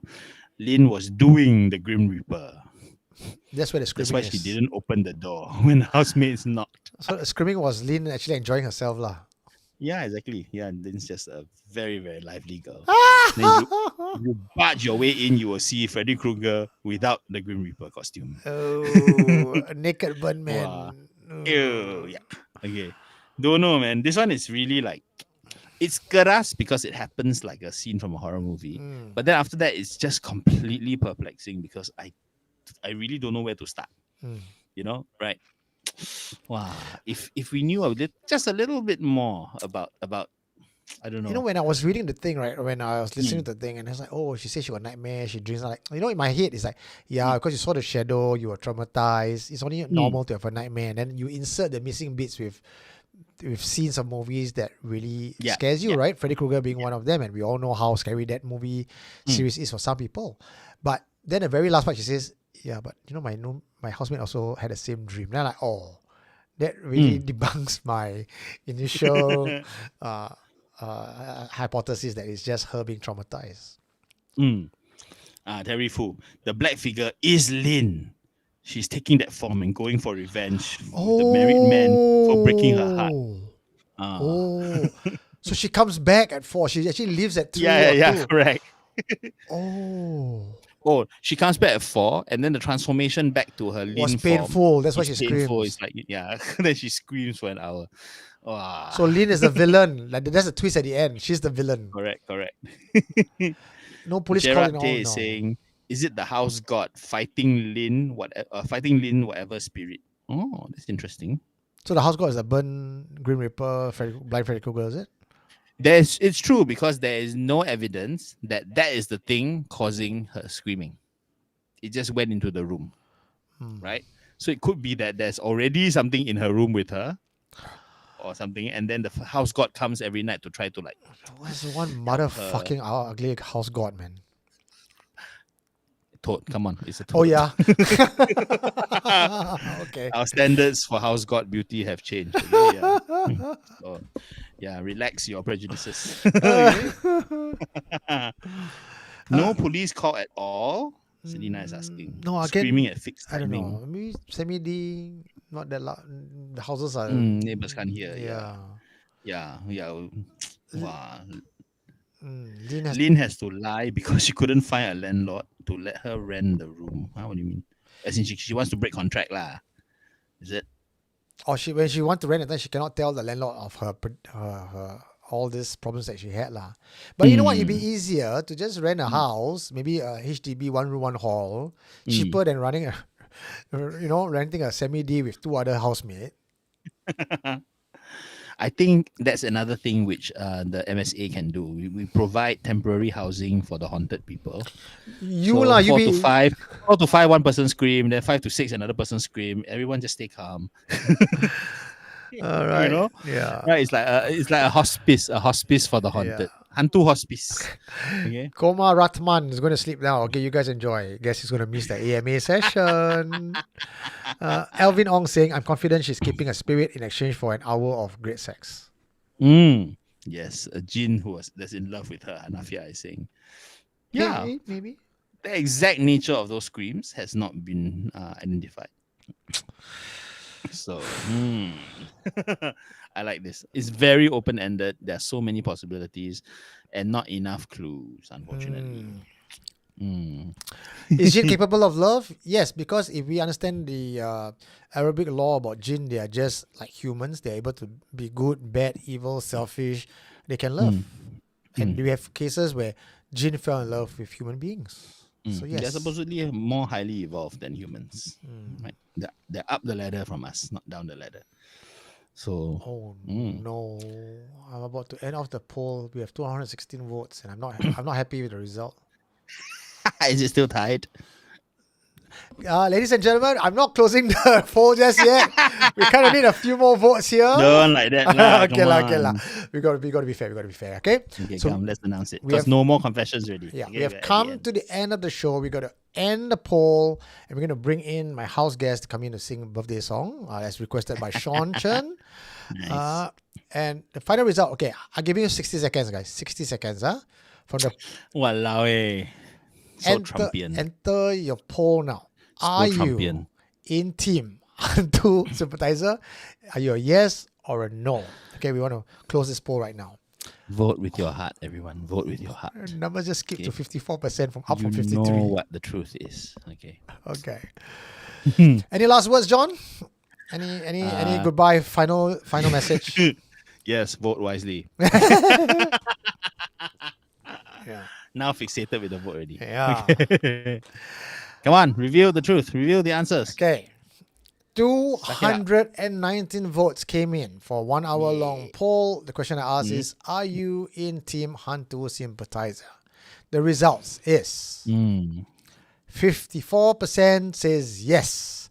46% says no. I am now closing the vote. This is official. Ta-da-da! On behalf of both Hantus and humans, I thank you. Okay. We are building bridges. Okay. Nice. Okay, since the results is in, I'm going to get David, our resident artist, to be drawing a t-shirt called Hantu Are Friends. That's quite nice. Yeah. All right. See, Ilaya totally explains it. John always gives sensible reasonings to sympathize with ghosts. Fair lah. Yes, Fair, got fair reason point. one. Fair point. Yes.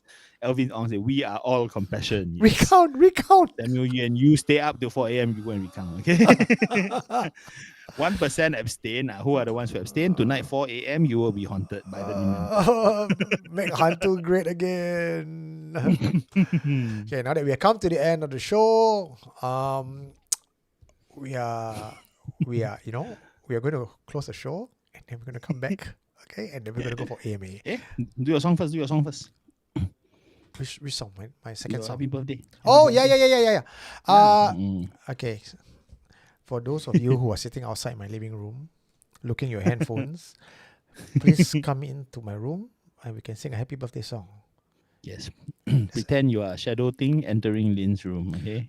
There's a 20-second lag, so they will hear it 20 seconds later. Go in and make some noise, okay? Cry, please. Why cry? Eugene doesn't cry. The only time Eugene cried was when the nurse hit his buttocks when he was born. Oh. Where are they? Wait lah. 20-second lag lah. They will hear it later. Are you sure they're there or not? You're looking through the glass. Kali nobody there. I can see the back of Ezekiel's head. No, is that Alsatian? No, that's Alsatian. I can see the back of Ezekiel. I can see the back of Jacqueline.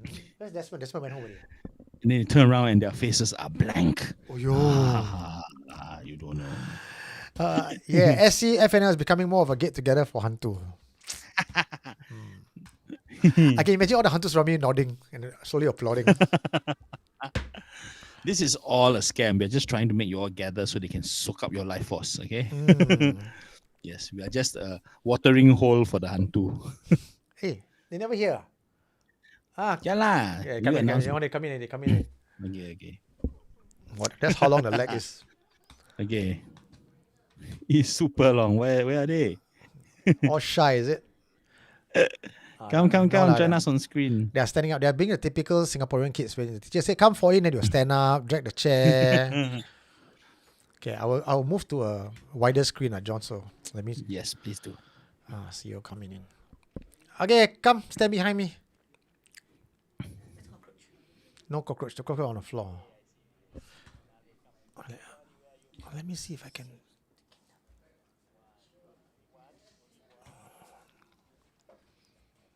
Everybody coming? You guys coming in? That is the birthday girl. Yay. Okay, wait, hold on. Make mine smaller. With see? sexy shades. Some more. Okay, come. Yay! Happy birthday! Hey, you're stand behind me. Stand behind me. Come, lie. Okay, come. Party time. Carlos Cole said, I want to see my handsome Desmond Koko. Where's Desmond Koko? I think my big head is blocking everyone. Hold on, let me move. Yes.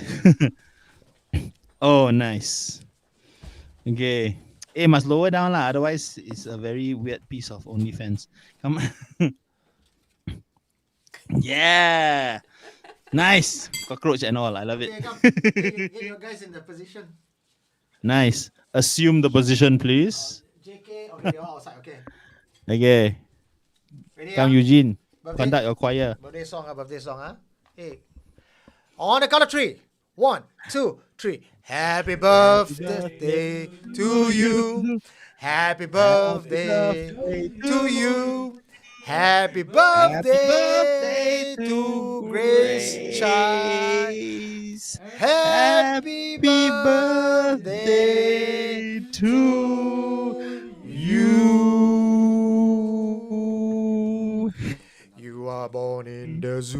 Oh. Okay, thank you. Thanks all of you who sang along. I'm sure all of you did. Okay. Oops. No, you can see my chunks hit. Ah. Okay, ladies and gentlemen, we have come to the end of Friday Night Live for 2024. Wow. But we will be back next year, and with John and myself coming back possibly in February. When exactly, we don't quite know yet, but we'll let you guys know. In the meantime, I'll be putting up all this on podcast, and for those of you who've been asking for it, thank you so much. I really appreciate the fact that you guys want to hear it. So I'll be happily cutting it, knowing that you guys are enjoying it. Other than that, please make yourself available from 21st to the 23rd of November. Can I just say William Dharma just went, "Hello guys, I'm new to this channel." So either you are very late, you have entered this random happy birthday channel, or I don't know. Yeah, it's very late, but it's okay. You're in time for the 2025 season. No, you also can stay for the AMA session. AMA Yes, session. yes. Okay. As always, I'll leave you with these words. Stay cautious, but stay safe. And remember that 54% of you believes that Hantu are friends. Yeah. Good night, everybody. We'll see you guys in 2025. Bye.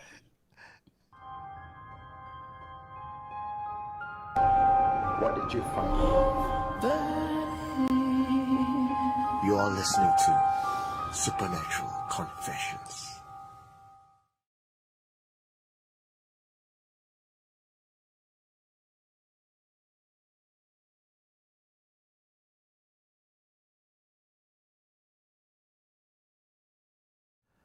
Are you guys still here?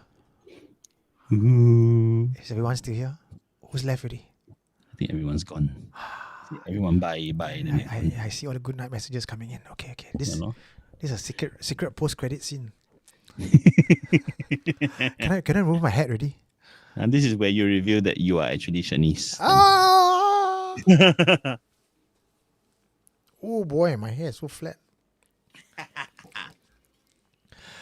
Oh, phrases in screen, please. Yes. What does that mean? Our faces lah. Okay. Carlos Cole, part 2. We never let you down. How many people now? Okay. Some people have left. We still here. We need more drinks. Go on, come. Let's pour ourselves a drink. Yeah. Okay. AMA session. This is how we roll. If you are first time seeing our finale session, this is the part where nice pop sound. Satisfying pop. This is the part where you ask us question, we answer. The show is officially over. We have no more confessions. If you need to go and sleep, please do. It's unscripted. We don't even know what's going to happen. It could be just you guys keep quiet, we keep quiet, we drink, and then we say goodnight. I don't know. So anything goes. Anything goes. Okay, so any questions you have for John, you have for me, how old is John, when is his birthday, stuff like that, go ahead. We only say that you can ask the questions. No guarantee that you will get the truth. Okay? Feel free to ask. Cannot cheat like that lah. We will be as honest as we can. I'll be as honest as I can. As honest as we can. That's the key word, right? Yes, as honest as we can. It's 12-inch long, in case you guys are wondering. It's after midnight, so I've officially become a pumpkin, so I cannot tell the truth. Okay. Okay, come. Let's see. Okay, is this officially a question? Chikara, did somebody pop a cherry? No, we popped the Noct Noir. Okay.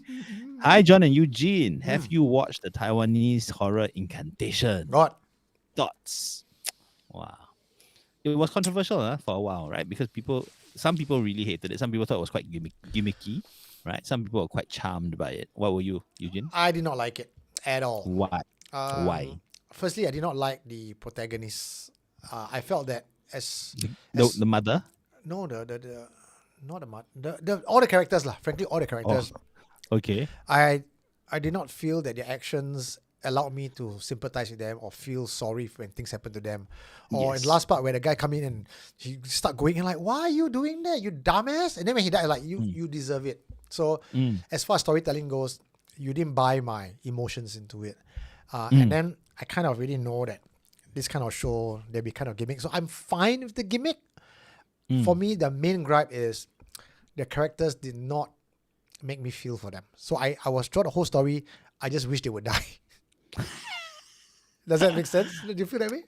I don't think that I would have felt that strongly if I hadn't been part of SC. And that's when I felt that, okay, given the perspective that we have started to take and that we started to believe in, what they did in that village, they seriously deserve to have been killed on the spot and then brought back to life and killed again. Because I just feel that there was so much disrespect. Yeah. Right? That it was and the acts of vandalism that they were committing were really, that was the most shocking part of the film. Yeah. Not the horrible moments, not the scary moments, but the moments when the human beings showed how little respect they had for other people's beliefs.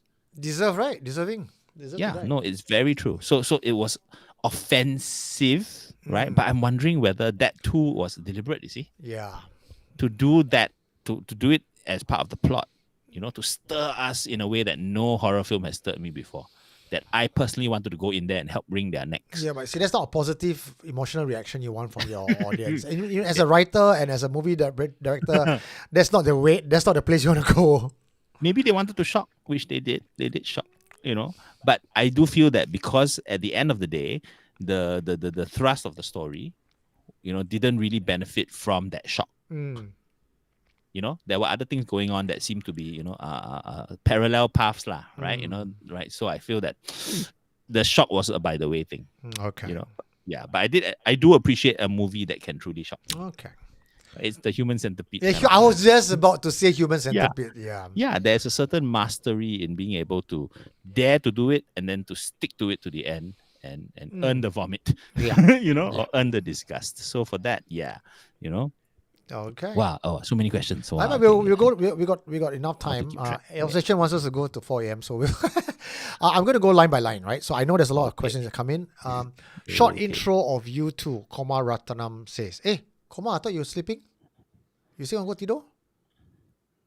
Oh, Okay. Short intro of U2. So U2 is an Irish band, famous for The the singer is Joshua Bono. Tree. It's still going strong.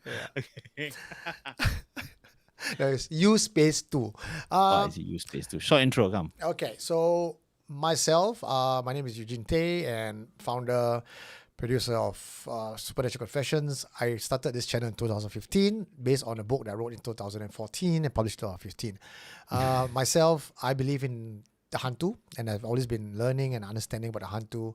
So that's pretty much it. Am I doing this full time? Yes, I'm doing this full time now. I have a family. I live in Tampines and I have an 8-year-old kid. And I am not. Okay. That's it. That's the shortest intro. Everything that you just heard, I'm not. I'm not doing this full time. I stumbled onto SC sort of weirdly through the back door because I met Eugene accidentally, right? I had done a show in Sentosa called Cursed, right? For Halloween, just before COVID came and became the real horror. And you had seen it, right? And also because Eugene knew I'd written a book, right? So I'm trying to remember now. Was the book first or the show first? Because we met for an interview at the National Library. Was that before you came for the tour? That's before I came for the tour. So you actually texted me and says, you're running this curse thing, and I go, is that the Jonathan Lim that I know? Okay. So they were connected, lah. They were connected. So the tour and the book were the reasons why we met up at the lobby of the National Library, and then we had a long conversation, and then that led to many long conversations. Oh, that's my book, which someone reminds me is extremely out of print. But maybe SC can help bring it back, resurrect it. Yeah. So and then we clicked so well. We love so many things about horror, every corner of horror. But films was one of the most important things in the early days when we were chatting, And that's kind of why Ghost Mortem was born, right? And I was very much in the Ghost Mortem circuit only. I didn't even watch FNL. I was like, okay, I'm just gonna give Tuesday nights to this bunch of people, and then Friday night is what is more than I can give.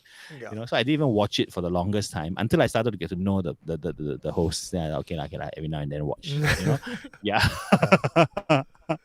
Yeah, but it's been a tremendous journey to see how from pre Ghost Mortem, well into the couple of seasons we did, watching the community grow and respond and really sort of appreciate what we were doing felt very, very satisfying. How was it like for you, John? Like, you came on to FNL. FNL is that beast that is, the WrestleMania of WWE. And I think there's been many different hosts who wants to come in and take its place. And it's not just a place that you could sit at this table, because you have got to come with depth of knowledge, right? Do you feel that you were intimidated, or you feel comfortable? Like, how do you feel? I never knew. I think I felt lucky in that I didn't have to actually, in front of everyone, feel I was competing with, if this was a 4-person screen or whatever, then I would constantly be feeling like I have to keep up, because those of you who have been watching for a long time and who know us better will know that I am severely, how shall I say, hantu deficient. I can't see a hantu if you slapped me with it. So in a community where so much respect is given to those who can see and those who are constantly haunted, the more traumatized you are, the better, basically, right? In which case, then a kind of imposter syndrome comes in, because I talk, but I've never seen. Right? They don't care about me. I seem to care about them, but they really bochap me. So because of that, I had, it took me a while, I guess, to feel that I had something to contribute. That my perspective as a non-seer, believer but non-seer, right? Is worth something. And fortunately, I had the Ghost Mortem as something to fall back on, because in the very first season, it was exactly that, the Ghost Mortem perspective, right? That I was not reacting from experience of things, but rather almost, I won't say cold, but clinical. Analytical. Right? Analytical, right? And able to appreciate both the things that stir up the emotions, but also the things that are quirky or mysterious. And I guess the fact that you couldn't see it make you a very good candidate to be in that position. Otherwise, you would have been very biased already. Yes. Yeah, absolutely. Because my own experience is not a factor. Right? I don't say every ghost exists because I saw a ghost. Nor do I say that they don't exist because I didn't. Either way, I have to stand outside and really judge each confession for what it offers. The real details are the only thing I have to go by.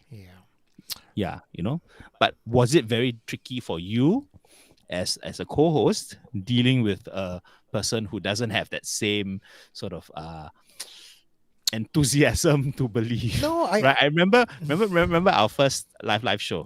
Before I started help on FNL. Right. I was super rational. Right. So rational that I turned some of the other hosts towards the rational side. Right. And I thought Eugene's gonna be so pissed off. I think I approached the production in a there isn't a fixed format, and because SE was really growing in those early years, like I was the solo host in the early years. Then Tim joined me.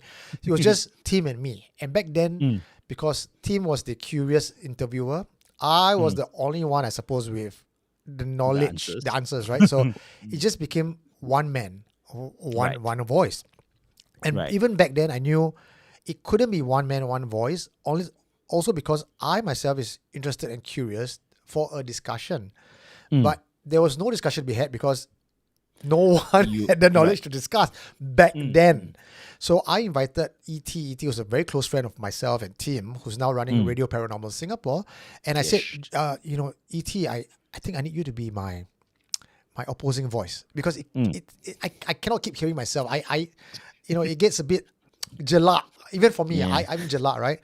So to borrow the WWE concept, when Tim and I are huge fans of WWE, is we need a face, we need a heel. Means the good guy and the bad guy.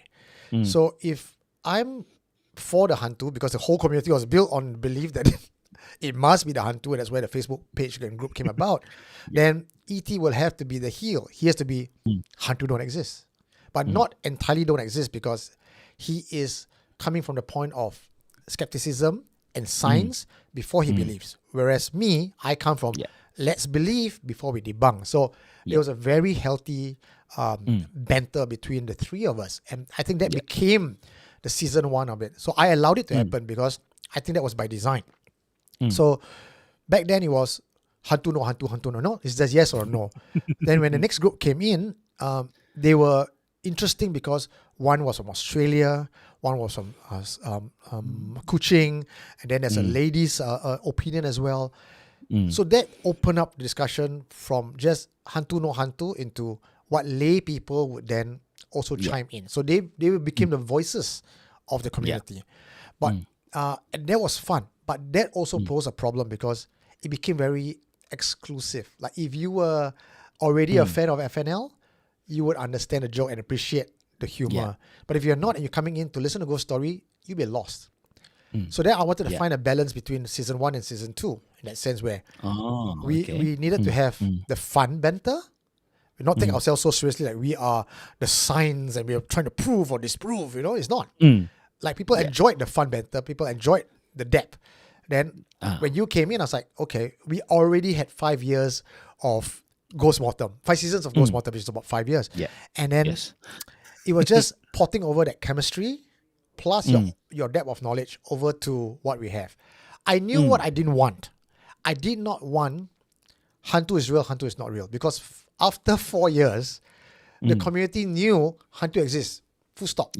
But they wanted to know more. Why is there Hantu? So we were treading in new territory and grounds that we have not explored before. It was easy to just go, Hantu, yes.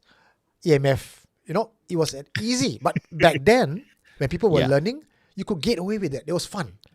True. But 2-3 years of that is like, come on, give me more. I want more. The community became very mature very quickly. And that was what happened to Ghost Mortem as well.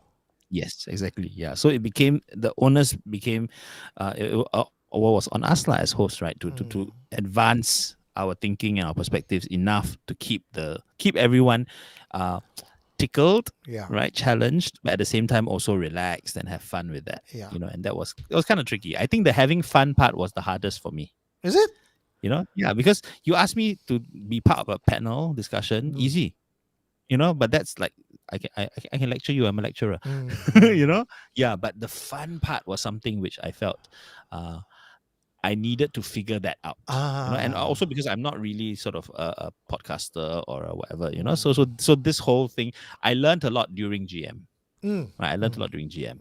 But FNL seemed like a higher bar, because it was the big event, right? So it felt a bit more stressful. And coming after the very fun team from previously, which I did enjoy also, right?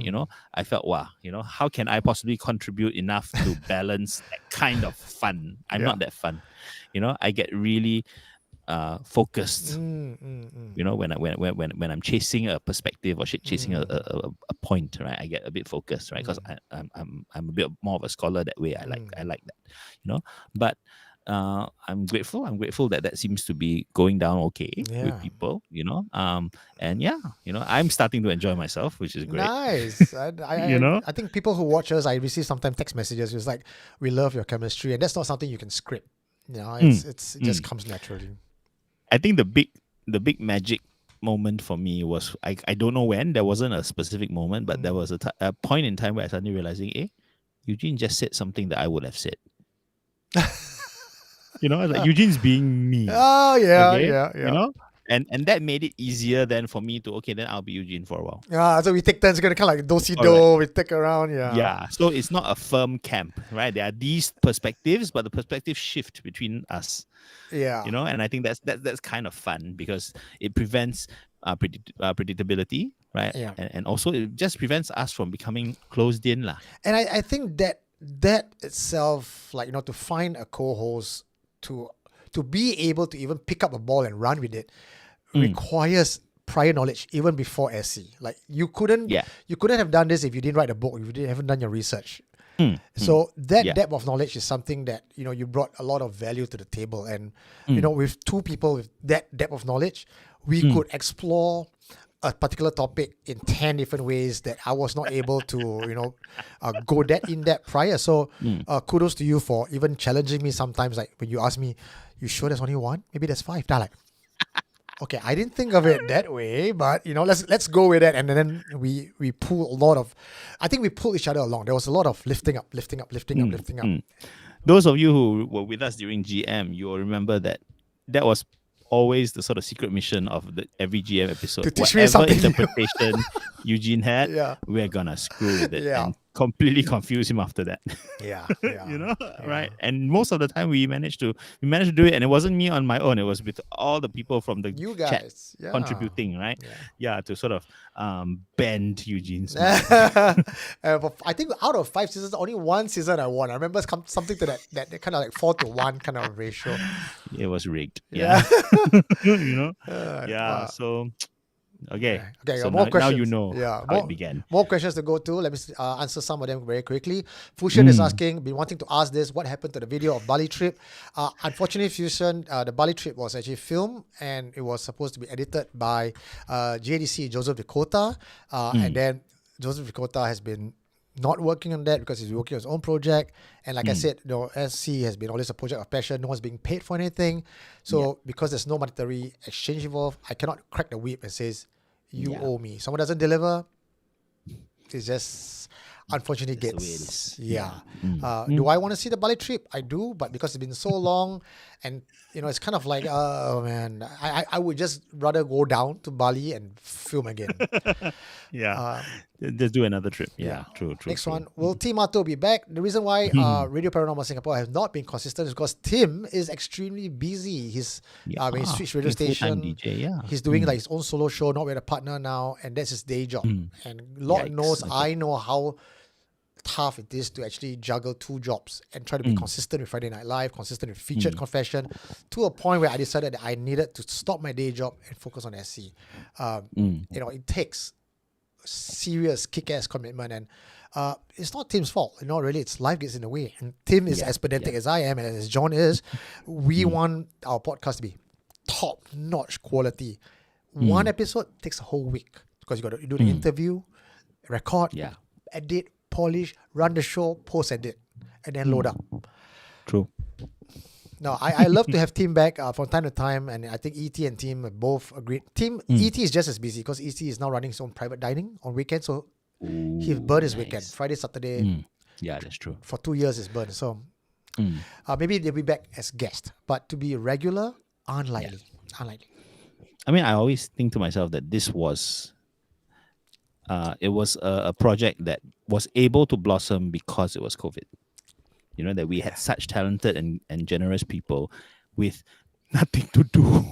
So able to give so much of their time for such a long period of time. But we all knew that as soon as things started opening up, that it was going to be the end of an era. It was not going to be easy to continue as if nobody has work and everyone's at home. No, cannot. I know, but the fact that you guys are still with us on Friday night at almost 1 a.m. and there's 200 plus of you here, we do not take that for granted. I'm very humbled that you guys even want to listen to us. Actually, that's the question I want to ask. Did you think that the following would totally drop off after COVID? As soon as everyone could go out and eat and hang out with and basically have a nightlife back, did you imagine that everyone would just disappear? So I'm very practical in that sense where I'm confident in many areas, I'm never confident in things I cannot control. What I cannot control is audience attention span, audience love, audience activity. I cannot control that.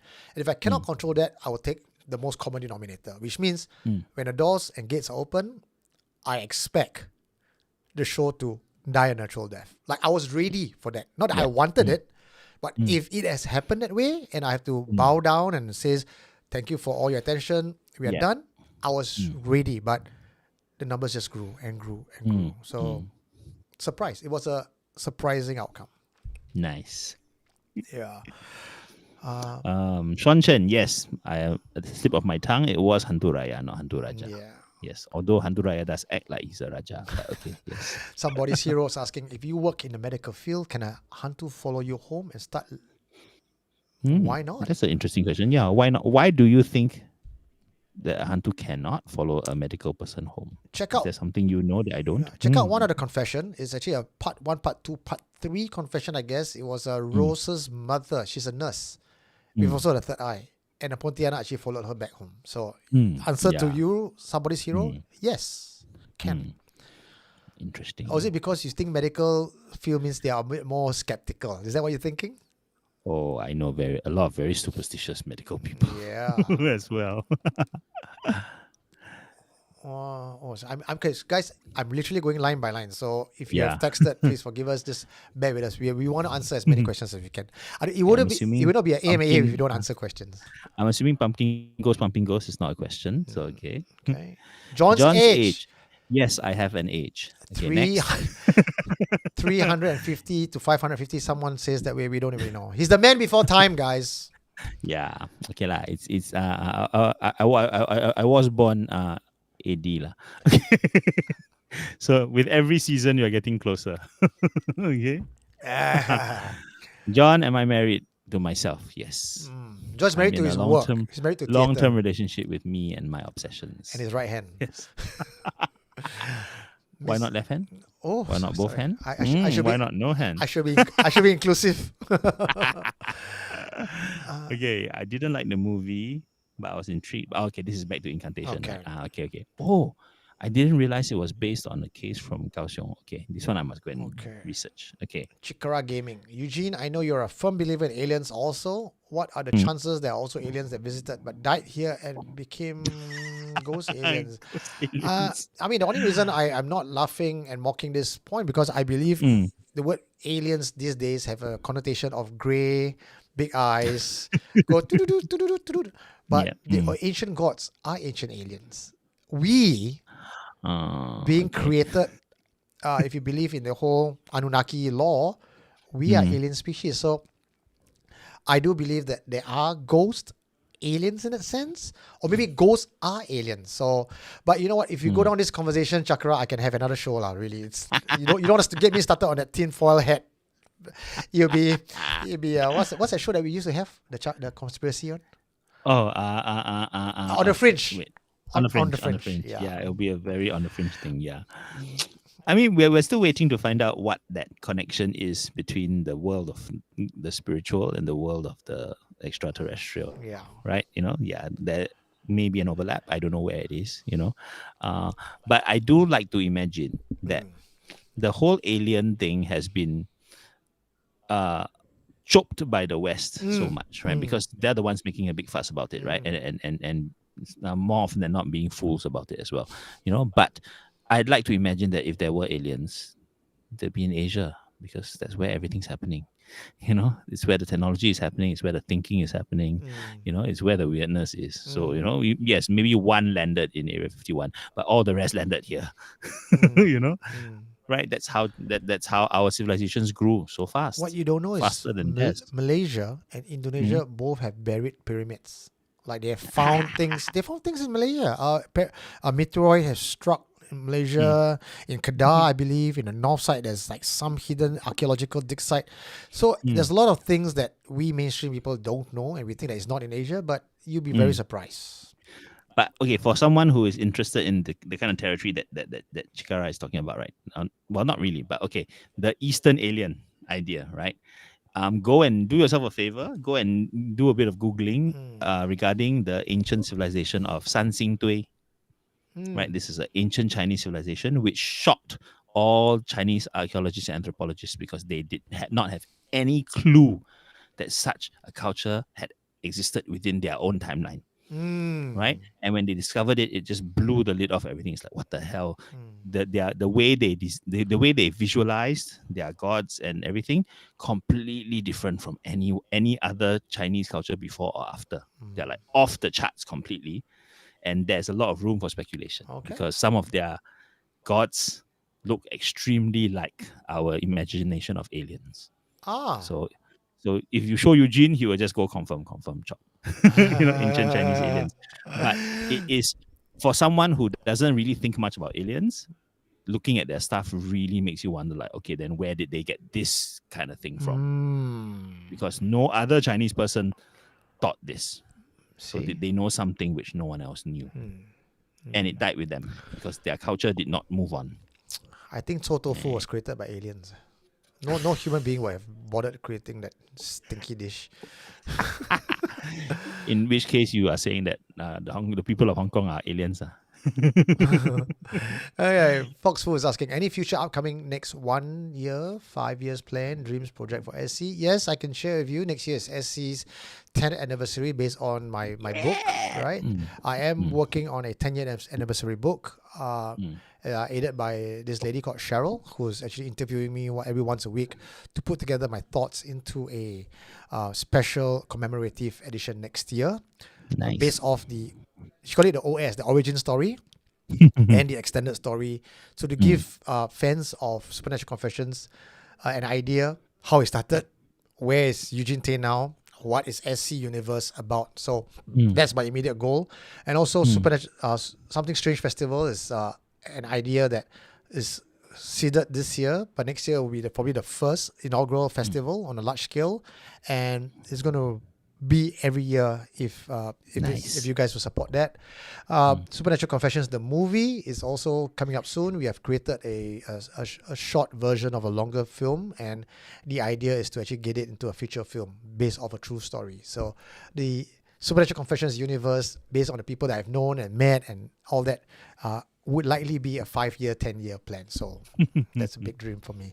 Whether it's going to happen or not, I will make it happen. What about the museum? We also have the museum up in its very raw form. The reason for that is Stephen Ho, the guy who you've seen on the Featured Confessor.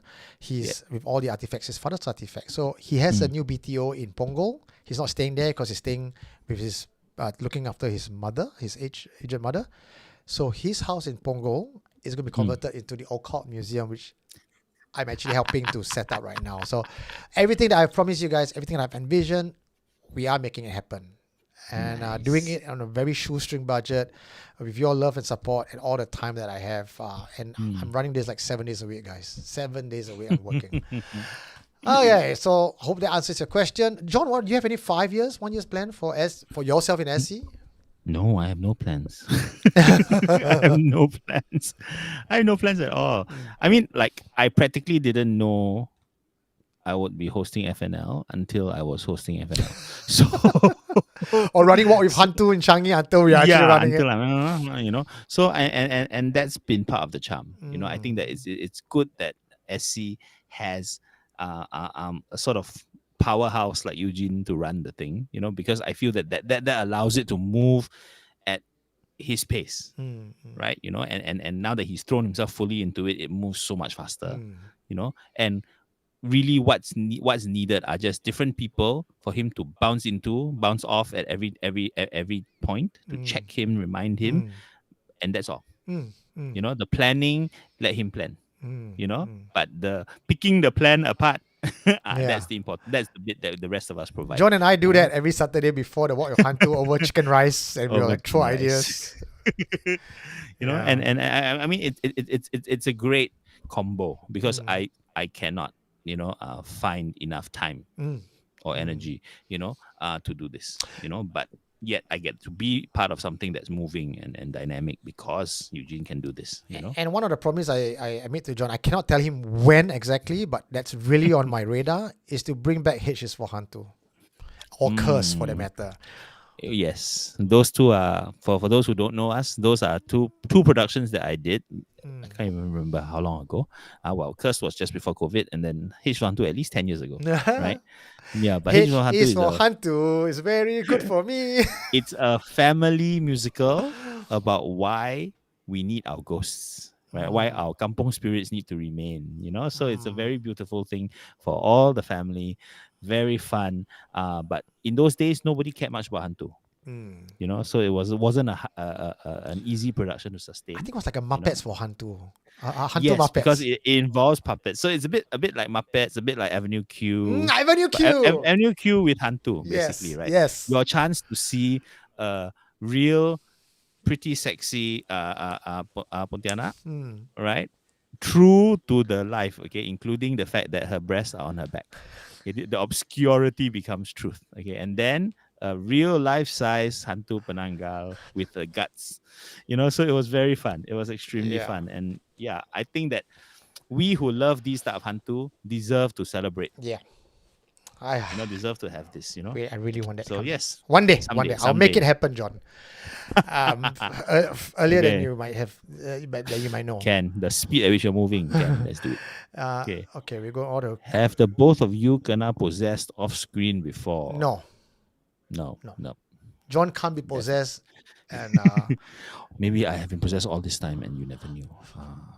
it's not easy to be possessed. You know, really, it's not easy to be possessed. Like you want to be medium, also cannot be. You know, it's tough. It's tough as hell. Yeah, because I'm quite large. But okay, I do want to say though, right, that there was one moment in time. It's not spiritual, right? But it is the essence of being possessed, because I was doing a show, right? I was doing a show, and I don't know if any of you are familiar with Das Experiment. Das Experiment is a film based on a real life sociological experiment where they, I think in Germany, where they collected a random group of people. They said, half of you are prisoners, half of you are guards. Okay. Oh, that very disturbing one. And then they just went with it, right? And within a week, there was torturing and abuse and all these things going on, right? Because people just, it comes out, right? Human nature is vile. So yes, correct. So there was this quite intense production of it, right? And I was in there, and I was playing one of the guys who became a head guard. He became the leader of the guards, right? And he started as such a shy, insecure, bullied his whole life kind of character, and you can sort of see where that need to reverse, right, in his imagination, right, where it came from, right.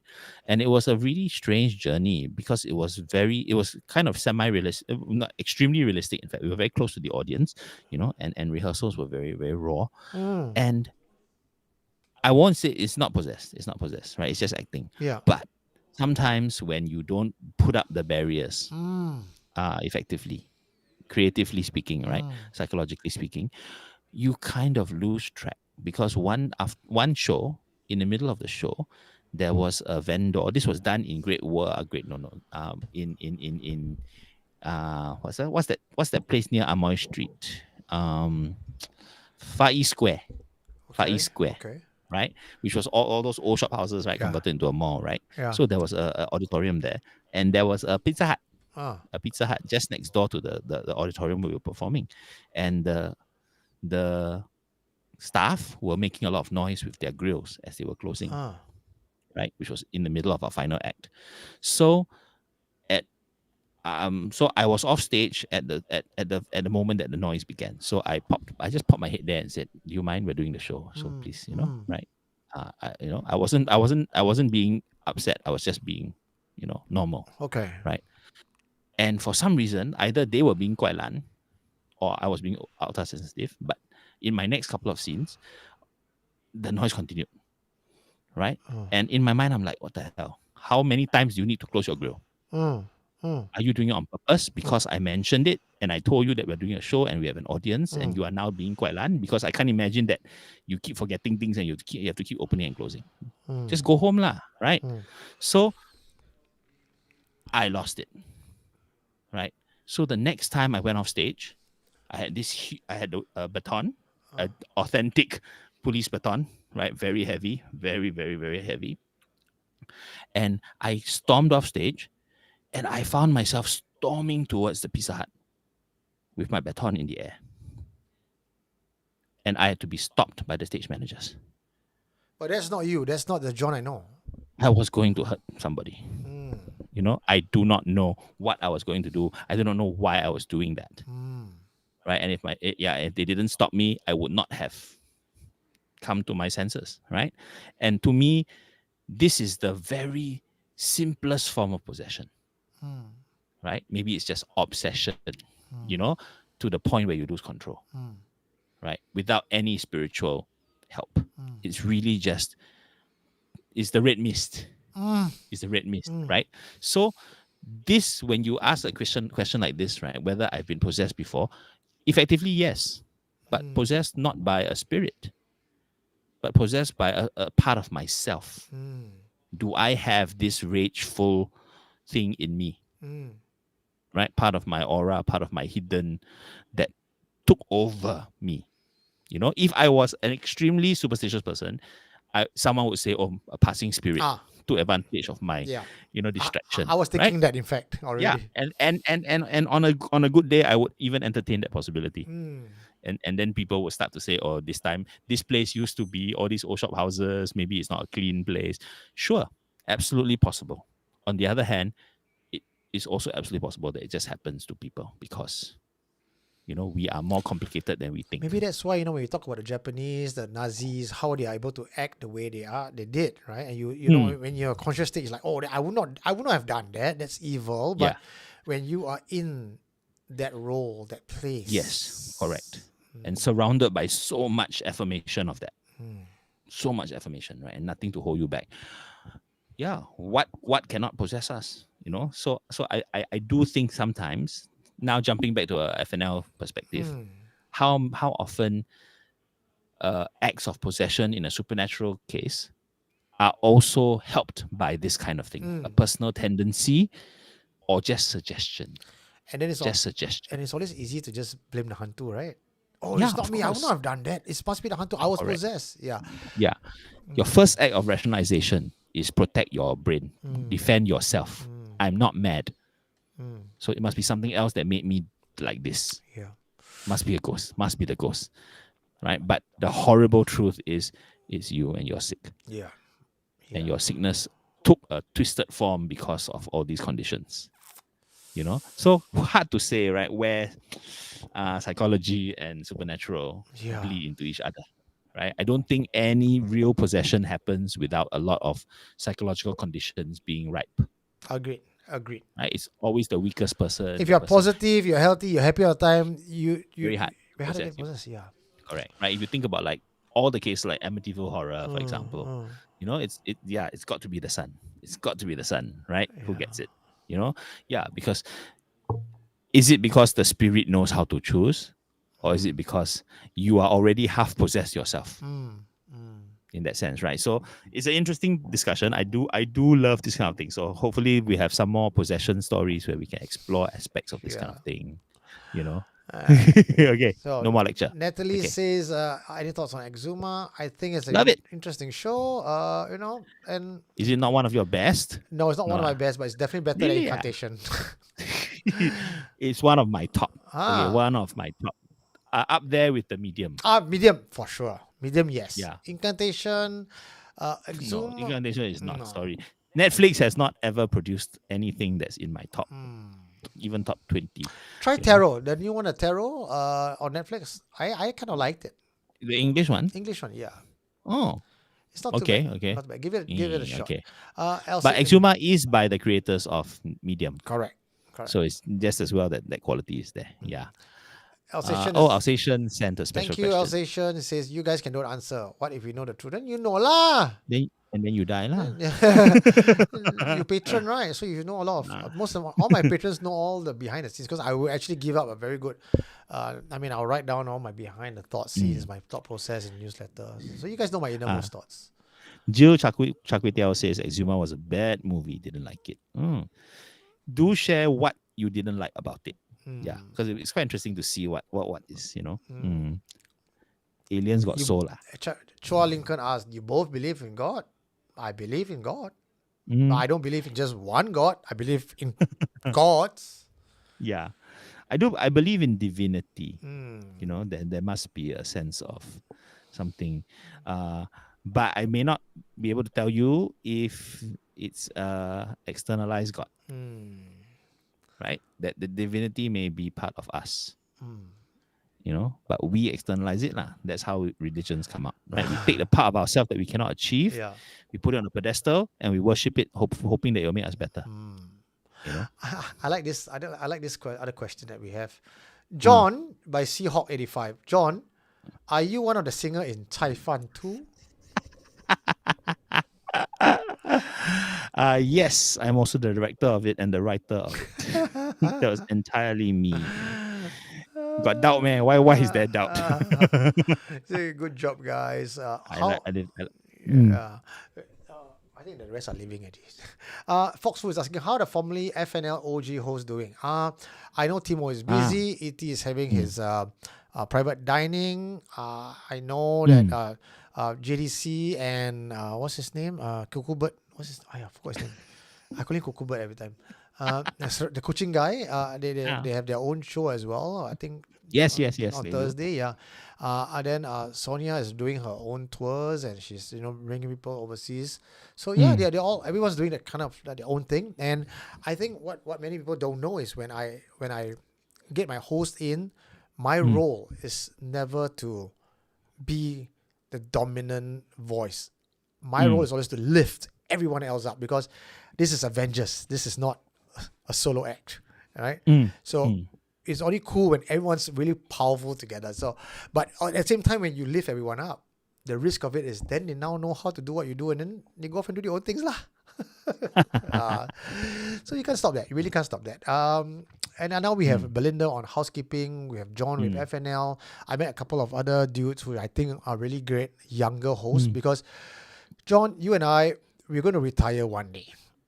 If not the next 10 years, maybe 20 years, we're going to be like Flying Dutchman and Brian Richmond and Xavier, where we can Gold 90 FM, right? But there's going to be a whole breed of new audience who may not find our brand of dissection and gospel lecturing style interesting. So I am very aware of how SC has to grow, and SC needs to survive even if Eugene dies. Does that make sense? So imagine the Gen Alpha version of SC. I can't imagine what it would be like. But yeah. Skibbity, Reese, Ohio, no caps. Skibbity confession. Yeah, skibbity confession. Yeah, hard to say. Hard to say. So, but it's always the need to scale, the need to bring in new talent, but also the need to be able to retain talent. And because, as I said, we're not paying, this is not contracted. I'm not WWE with $1 million contract. Like, John, you signed 2 years, I'm paying you $1 million. Then I'm your boss, right? It's not no one's nobody's boss. And if tomorrow John decides to say, fuck you, Eugene, I'm quitting, I can't do anything, right? So it's a lot about a community engagement where I am put in a position where my actions is also being watched, and I get my feedback directly from audience and from John. And if any time audience says, fuck you, Eugene, I hate you, and John says, I'm out of this, it's done. But like I said, I cannot be the only thing holding SC together. I am the guy that started it. I'm the guy that... I hate to use this analogy because I know this is a great, great man. But you know the line where Lee Kuan Yew says, when I die in my grave and I see Singapore needs me, I would come back. You know that sort of thing? I understand how that feels, because... You want to build something and you want to hand it off to the right people. But if it ever gets fucked up, yeah, I understand how that feels. Having to balance that. So I don't know. I don't have an answer yet, but we are growing, and it's been 10 years. So hopefully that as you're joining us, you can see, if you've been with us the last 5 years or beyond, you stay with us longer, so that in 20 years time you go like, back in those days I was those guys where they were like 20 fans on Facebook. Okay. Gabby has spotted my secret. Yes, Hugo Agogo. What's that? This Gabby knows something that Eugene doesn't know. Hugo Agogo? What the hell? Hugo Agogo is one of my other personas in a very, very old film called Chicken Rice War. I wasn't born then. That was the first feature film I did. Yeah, it was a very, very silly character who did a lot of agogo dances. But yeah, if you can find the film, you will have fun. think it might be on. It was on Netflix originally. When Netflix first included Singapore, they threw in chicken rice. Well, I think they've regretted it and taken it off since. Now we know how old Gabby is, lah. Gabby's 70 years old. But it's fun because a lot of people really, really remember that role. Mm. You know, I remember one time I was in KL and I was browsing in the music in the music shop in the airport, and one group of people came by and went, "Oh, Hugo!" I'm like, "What the hell?" What the hell? Like several years after the film, I'm like, I do not expect to be remembered for that. You know, I still get spotted and people say, Eugene, aren't you the guy that was in Eye for a Guy, or what's the other one? Crime Watch. Ah, So I guess, you know, when you have like one character, people recognize you for that. yeah. We cannot escape one. Yeah. No, but I'm glad that we are not one-hit wonders. You don't only have Hugo Agogo, you have like other characters that came after that. That's why it's bizarre that they seem to want to remember that one. It's like, oh, I've done nothing since, man. You know, but again, okay, Charles Lincoln, do you ever worry about being haunted by spirits? You know how crowded my house is with spirits, guys? And things actually move and lights on and off. I'm living in it, so I'm not worried about it because, okay, I'm only going to say this once, and because it's not on FNL anymore, I treat Hantu as friends. I heard it. Because I believe that the spirits in my house, they're homeless, and I actually do a lot of meditation work and give merits and to them.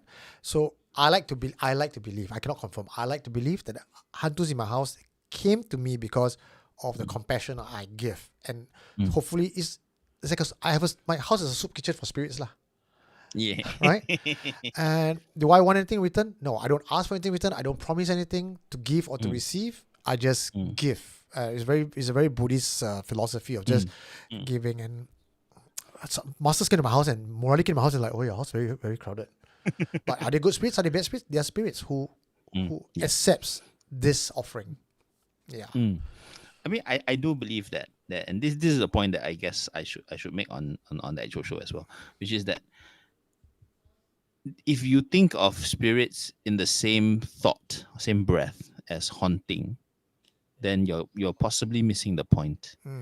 At least in Asia, right? Because the idea of the haunted is a very Western concept. It's a very exclusionary concept. This is my world. This is a human world.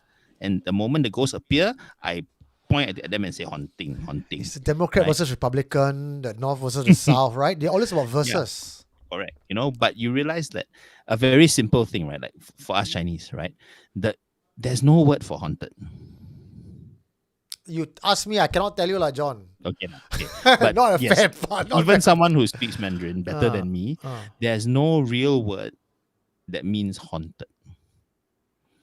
You know? The most common word used for us for any encounter is 见鬼. See ghosts. Which means see a ghost. Which totally accepts the fact that they are there. It's just that today you saw. No one is in the wrong place or is where they do not deserve to be. Everyone is in their right place. The only thing that changed is you swear, so you saw. And you were scared. The ghost was just going to the supermarket. You are the one who had an encounter. Almost as if it's your fault that you saw the ghost. You know? So that understanding, I think, is very, very Asian. The ghost is always there. It's just whether or not you saw it. So don't accuse it of haunting you. Totally agree. There's a very Asian, Southeast Asian mentality that, you know, the ghosts are there. You know, either from a religious or spiritual standpoint, they are there. Full stop. They're there. Yeah. Just don't disturb them, ignore them. Right? Correct. We never say don't believe in them. We just say ignore them. Okay. How to be a non-seer but a believer? Means you cannot see, but you believe. You just believe, lah. I cannot see God, but I believe in God, right? You know, something like that, lah, I suppose. It's faith. It's faith, right? If you believe that such a thing has a place in the world, whether or not you see it or not, whether you have proof or not, it still has its place, right? So for me, that's what ghosts are a little bit. I feel that this world cannot not have them. But I cannot show you exactly where they are. Yeah. You know? Yeah. Sean Chen wants grace. Okay, lah. Sean Chen, you take lah. I send over to you. You want by Grab delivery? I send over. Few see, Is it? some hear, many feel, experience something. Yes. I love the chemistry between John and Eugene. Love the banter. Thank you, Natalie, live in Oz. Tia Amelia, give pet pet. Pet pet. Sean Chen, give pet pet pet pet pet pet pet. Definitely. How was your own scariest experiences, John and Eugene? Go, John. I have been talking about my Huh? experiences many times on the show. Yours is in a book. Yeah. So it's I'm really very sway one. I've got nothing to share. I've had scary experiences where I scare myself, lah, and I allow myself to be spooked, but no ghost was to blame. It's just me. Yeah. Yeah. So hardly worth sharing. But one day maybe when I let my guard down, who knows what will happen. I got my book somewhere here.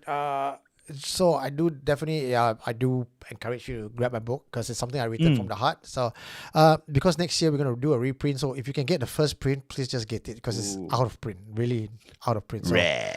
just get that one.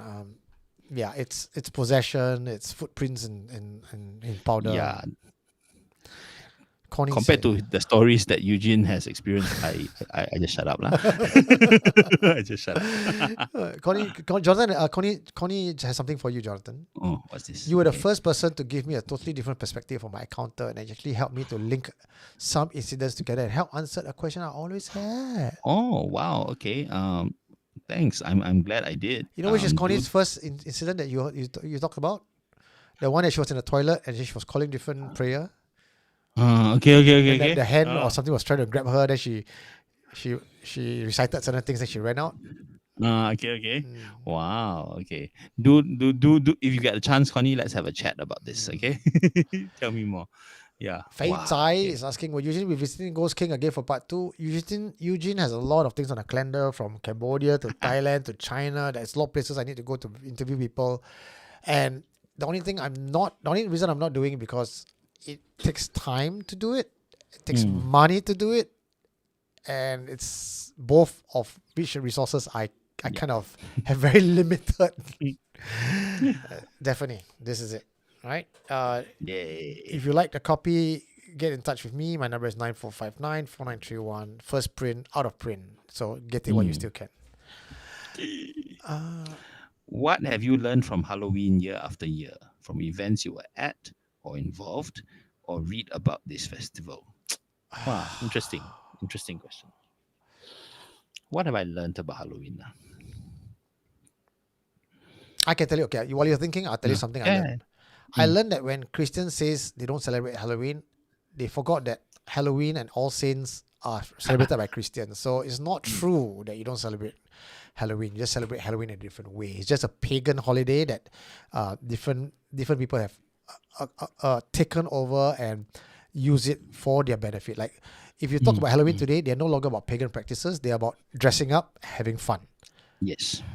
No different from how the Santa Claus version of Christianity or of Christmas is not so much Christianity, but a fun holiday. And I also learned that year on year, USS tickets goes up in price and the quality goes down. So I think that I always used to believe something about Halloween, and the more I get involved in things and attend different shows and all that, I find myself validated in this belief, which is that Halloween is, sorry to anyone who loves Halloween, okay, but I feel that Halloween is a little bit of a sad cover-up for a society that doesn't have enough ghosts of its own. So once a year you come out and you do all these bells and whistles just to scare yourself, and you dress up and all that. I'm like, the other 364 days there, is there no supernatural around you? Are you so divorced from these things that you need to do one day to especially remind yourself that these things exist? And it's not a very successful reminder, because the most successful franchise linked to Halloween is a freaking serial killer in a mask. He's not even supernatural. They had to make up something to be scared of. That's how thin the idea of Halloween really is. Whereas if you are in Singapore or you're anywhere in Asia, think of Qingming, think of 7 Month, each of these rituals is richer in culture and in history, right? our smallest supernatural superstition, like knocking on a hotel room door, has more worth in it than the whole of Halloween for the rest of the world. So I feel that we should not care too much about Halloween. Oh It's my God. fun. We take it as it is. We take it as it is, right? But we are blessed a million times more than a lot of other cultures. So extreme, this John. Yeah, True, but right? I get what you mean. Which yeah. is why I at first, when I was younger, I didn't like Halloween at all because I felt that it was distracting us from what we were really surrounded by. I tell you what Halloween is for many of us younger people, right? Mm. It's a chance to dress up like a slut and having a reason to go out and in your sexy nurse outfit, your sexy schoolgirl outfit, and say, "I'm not being a slut. It's just Halloween." Yeah. And if it's for the sake of getting laid, then fine. Yeah. Then do it, use it, Yeah. enjoy it, right, for what it's worth. But to say that this is the supernatural, to let any part of your belief in the world around you be shaped by Halloween is like, no, lah, No please, lah, cannot. please, yeah, grow up, right? And as long as it doesn't confuse young people, that's my fear. I hate it when imagine a next generation that grows up actually afraid of like freaking zombies. No instead of lah, I ghosts. really don't think so. I think You Halloween think has, so? Because Gen Alpha, no, I think they have zombies are such a freaking huge part of their world, no, but I think they that- see Halloween as a costume party more than anything else. For Gen Alphas. In fact, Gen Alphas has a problem. They don't even believe in anything.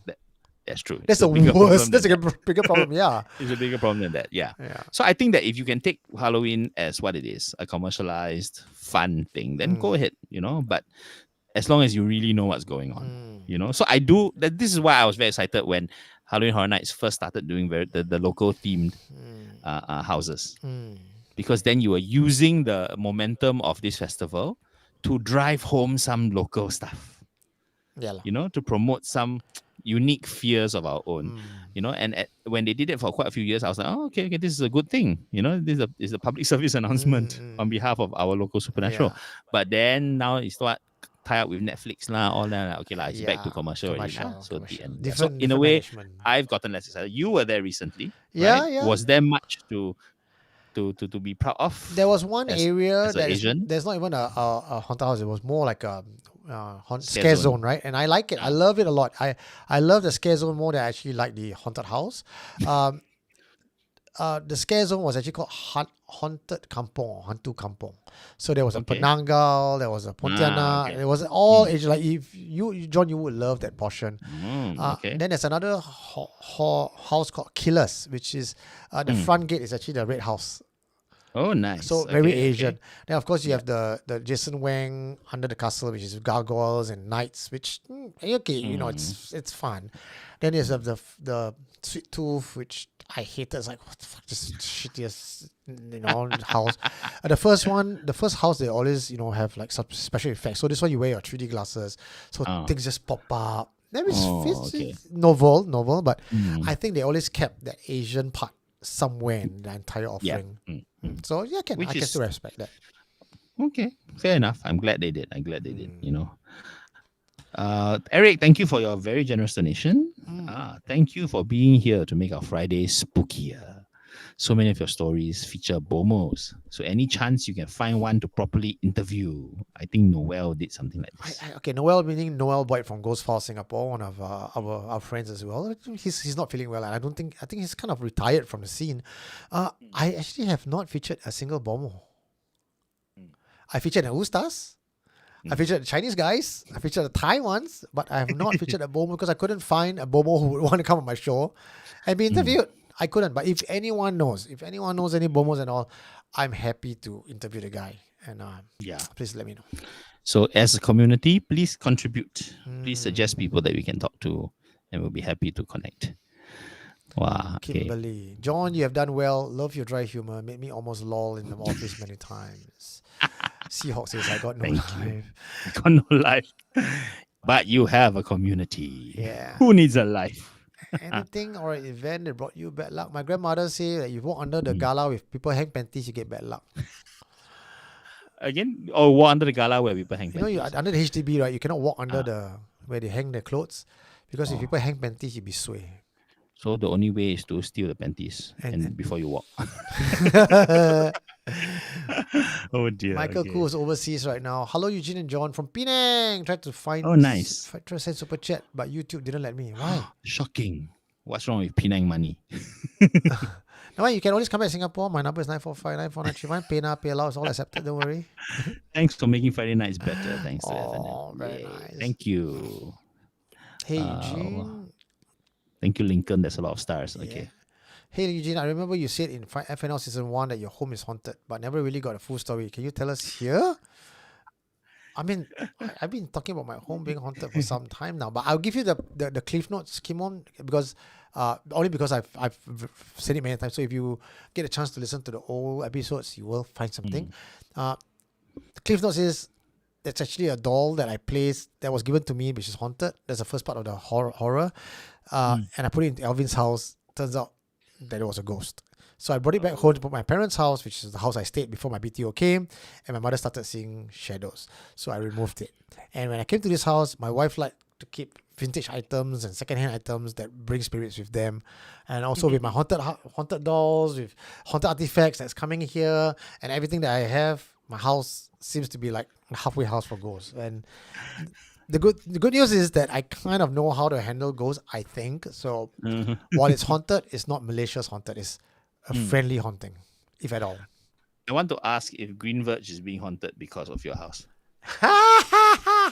I think that Has any of your neighbors reported 4 to 5 a.m. screaming? Or no. I think all the ghosts around Greenwich should know. Come to 15th floor. That one's the clubhouse.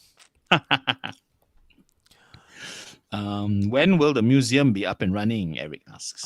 We intend to have it up and running by the event for 21st to 23rd. At least the shell version without the, we are still renovating the place. Trial run. Yeah, at least items will be there for you guys to visit. Carlos, Gunung Padang. Yes, I think that's Gunung Padang. Eugene's favorite conspiracy mountain. time to reveal what you cut off in one recent confession. Cats. What's this? Okay, so I will not tell you the details because I got to respect the confessor, but I can tell you what it's about because you guys are here with us at 1:25 freaking a.m. You deserve some of this. So the confessor was telling me how cats can be sacrificed to be used to power black magic. And she was going through the details and graphic about it. And the reason why we don't want to talk about it because we don't want people start killing cats to use for ritualistic purposes. That's why we kind of censor it. Yeah. Hanifa Beckham says, this is a nice one. Yeah. A myth saying that jinns were seen as aliens because back then stories foretold that they taught human civilizations. Yeah, I like the idea. If you are looking for a superior race that has at some point or other contributed to the human race, then it's not even aliens, it's genes. Yeah, all your Nephilims or that could be genes, right? Yeah, so no need to be extraterrestrial. They can be in our backyard. This is nice. Days of the SE will be around because there's too many people out there with encounters who haven't confessed yet. Oh, so nice. Nice. 10-year series. Wow. Yeah, next year, 10-year series. Wow. Full support, nice, cool. Anyone submitted hair from Tekong? Yes, Ronald Wong. I think we have hair confession. Brian, I think he mentioned about it too, and another guy. But is Ronald asking for real hair? No, I specimen. think it's as in sent to us. No, no one has. No one has. You got on Ronald? Send to me. If next time you encounter a long-haired ghost, pull a bit, give to Eugene. The app, yes, that's something I want to create as well, but it's so costly to create an app. So definitely, the political field says he saw UFO in Malaysia, but people are jeering at him. He's not in SC. What SC? He'll find his tribe. No one's going to ridicule him here. You introduce him, give him our URL. Can. Some movies and plays are cursed. Example, The Exorcist and Shakespeare's play Macbeth. Perhaps we can have this topic next year. If you can find enough, yeah. This is definitely a John question. A lot of like The Exorcist and Shakespeare, it's law. It's law, right? So to actually pin it down to a confession, that one will be harder. right? Maybe as a topic to discuss, lah. I Yeah, suppose. I feel it's nice background. It's nice background, but that means for that to work, we have to find a bunch of confessions regarding Theater haunted plays. performances. You would have, right, And John? then I have a few, but I heard them at a time where I wasn't really interested. So now I'm trying to very hard to remember who it was. It was very irritating. I go around asking people like, "You remember who told this story? Who told this story?" You know, there was one fantastic story from a dear friend of mine regarding a possessed dummy, Oh, right, in a theater in that they were using that show, which caught fire and burned, but then mysteriously was not burned. So it just burst into flame, but the flame wasn't real. fuck off. You know? Really? But I cannot find out more about that story because that person has passed on. From Not the- related to Oh, this. oh, No. oh. Yeah. So unfortunately, the best source of these stories, I should have asked earlier. We're gonna Ouija Yeah. him back. Yeah. So, but yes, there are definitely enough stories floating around, right? But they may not be related to the play itself. It's usually the theater lah, or a prop or something, right? Yeah. So it's probably a very niche thing, Ernest. So hard to say, but yes, thanks for reminding us. You know, let's keep an eye out. I think just a episode about theaters and performing spaces would be nice. We've not covered that. I think we Auditoriums, covered that 2 years. concert halls. 2 years ago, we started with what I think our very first episode 2 years ago with Team O as a guest. We did about theater and Nice. Yeah. No, you So were there. that- You were there. That was your first FNL with us. Trying to remember now. It was episode 0. Team O was there. You, me. Was your first year running FNL. We talked about theater. We talked about theater hauntings. I remember that one. Okay. Yeah. Okay. Ooh, okay. So we can do a part 2. Let's do a part 2. Next will be third year already. So we can come back. We can come back and revisit that. Okay, any plans for a graphic novel? Ooh. So Also, if you guys are doing an overseas trip, any plans to include the community? So this is a graphic novel illustrated and written by David Liu, the guy who is always at our live show. This is graphic novel level, and this is Nice. right. So Wow. Okay. so he has indicated interest to do up a comic for us, but again, the challenge has always been we can print, who buy, right? Yeah, lor. If we're gonna end up being stuck with 1,000 graphic novel in our room, that's always been the case. So what we could do, So how many thousand copies you want, Lincoln? and this is David Liu's graphic novel. I think he printed and it's 10 years old today. Yesterday or today is the 10-year anniversary. He still have copies left unsold. So it's tough lah. I think print is tough and it's nice to have, but it's just hard to sell. Yeah. Then next question you have is That's why nowadays this type of sorry, yes. no good. I Nowadays, was going to say crowdfunding does seem to be the main source, because then you don't risk having more than people have committed to, right? If I don't get 5,000 orders, I'm not even going to write it. The kind of idea, right? Yeah, because overseas trip. Shall we include the community? Usually when I travel overseas is to interview people, and once I'm in my work mode, I'm not in my host mode. So if I'm bringing people as a tour, it's very different from when I'm there to interview. To do both together is just tough, and also, ladies and gentlemen, having to organize tours is really not my forte. I suck at it. Yes, true. Yeah. So unless you know someone who is a planner, right, who can do this type of thing, and maybe they can help to do some of the highly complex and technical stuff that they will be specialized in, right? Hotels, Then they will take booking some of of the load things. off. Yeah, it's not my specialty. Correct, So if yeah. someone can do that, I'm happy to put the program into. And you end up sleeping on the bus. Yeah. Be a road trip can. Oh, Piney has a good Any question. chance of It's a any John chance question. of a SC playoffs? That's a John question. Yeah. So Eugene never watched H1 right? You never did, right? No, I saw the YouTube clip. It was just based on my description only, right? No, because what's his name? Edmund? No, Edwin. Edward. Edward was acting in Edward. it, Yes. right? So Also, you did see it. so I get a Yes. lot of their sharing and stories, but I didn't get to watch the entire show. Okay. But I feel that I mean I remember when I was sharing it with Eugene, I didn't expect that he would be so taken with the idea, but it does, in hindsight, feel like a very good thing that SC as a community or MSA as a government body can give back to the community. Which is a story about hantu that is not just about being scary, but that is affirming, that is positive, at the same time full of lore and full of fun surprises and all that. So I feel that it has to be a very balanced thing, something not just for SC fans alone. Yeah. But something for a wider community. So yeah, if we do manage to get to the HS12, then that would fit the bill quite nicely. Yeah. Yeah. What can we expect? Sorry, yes. What's Alsatian asking? I don't understand. Wheat, can we expect in SCF?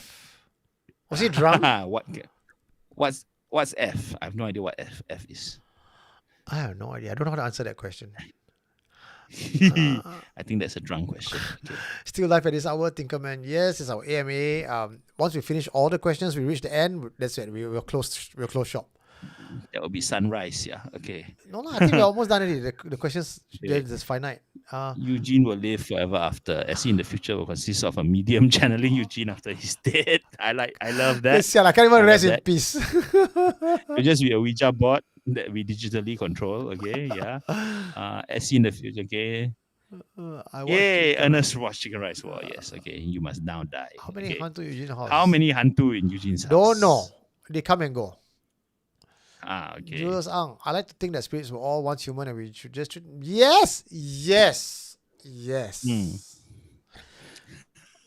How about now? How about Nao Gui?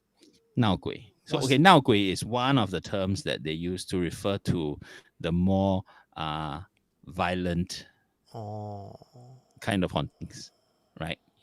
Where Nao means rowdy. Yeah, so you have kena a rowdy ghost, right? If that happens, I got things lah. I'll whack them. Don't let me bring up my barang. That's all. Ghosts are everywhere. Yes. What's the Chinese word? 中间贵. 活见鬼. 活见鬼. Yes, again, 见鬼 we were talking about that. While still alive, tonight until what time? Krampus. Yes, I love Krampus. Tinkerman left already. Isn't Michael Myers immortal? Oh my god! I just realized that there's so many more questions below. I just exactly. Okay, we gotta really speed up. Never scroll. I never scroll.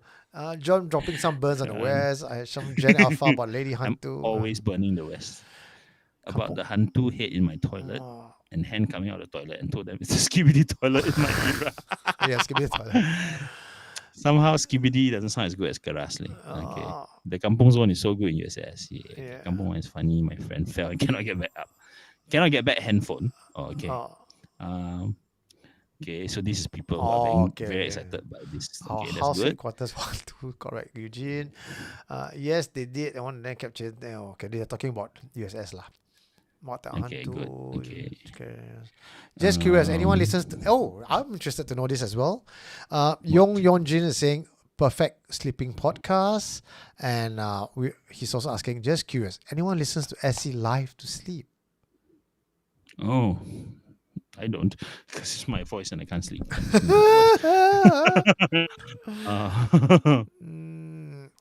Would be seeing John or Belinda interviewing for confessions? What, you mean as in... John got confession? As in providing a feature confession? Ayo. It will be the shortest feature confession ever. Belinda, for sure. Hasn't Belinda already done several confessions? Several. She's in Japan now trying to do a Japan confession too. So you can chase that up, Fox, if you want. But for me, well, if there ever is an encounter, then yes, SC will be the first to hear about it. Chika Gaming is asking, Ouija board was not created by Hasbro. Ouija board was created way before Hasbro. Hasbro just turned it into a game. Marketed it. Yes. Yeah. Which I totally am shocked that Singapore used to sell. I have it somewhere. It's still shrink wrap. Yeah. Was it Hasbro or was it Parker Brothers? Parker Brothers, I think. Parker Brothers, I think this is even before Hasbro came on the market. Hasbro is very new. Yeah. Any plans for SC produced horror movie? Brandon Lee, you're hearing it here first. In fact, My book, Supernatural Confessions. We are planning for it to be into movie, short film first, followed by long form future. So yes, we should see that coming up. And once that is launched or is successful, when it's successful, we will have a whole SC universe that can spin off with other confessions, other stuff that we have. Mm. Definitely. There are more ads that interrupt your show for a couple of minutes each time, which attests to the growing popularity of your show. See, congrats. I can't control that. Sorry. So cute. Okay. Oh my god, I have that boy in primary school. Okay. Normally print 1,000 copies. Muhammad Shafiq. Hi, I think I'm late. Wow, very good, Shafiq. Very good.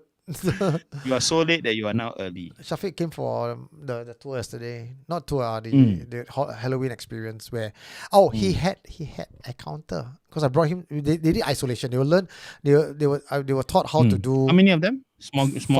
Five. Five. They were taught how to do paranormal investigation. Then they were isolated in all these haunted spots, and Shafiq had a counter in somewhere in Changi. Nice.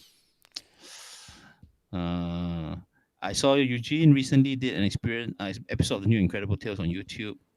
How was your experience with it? I love it. I think the guys from We Are Hantu and us, John knows them as well. Humble, friendly, and when we sit together, of course we talk about Hantu lah. So I love them to bits. So yeah, it's always been nice. Like when I go on a show, it's like meeting old friends and having a chat. How about doing an e-copy? Someone said that. Yes, you won't need to worry about unsold copies. Yeah, but then there are a new set of worries, right? Which is that number one, the price point on e-novels is so low that that's not really worth thinking about. And secondly, what's to prevent people from copying that? So you're just it's a good solution for the reader. It's not a very good solution for the author, unfortunately. If stupid people die, will they become stupid ghosts? Hell, I know.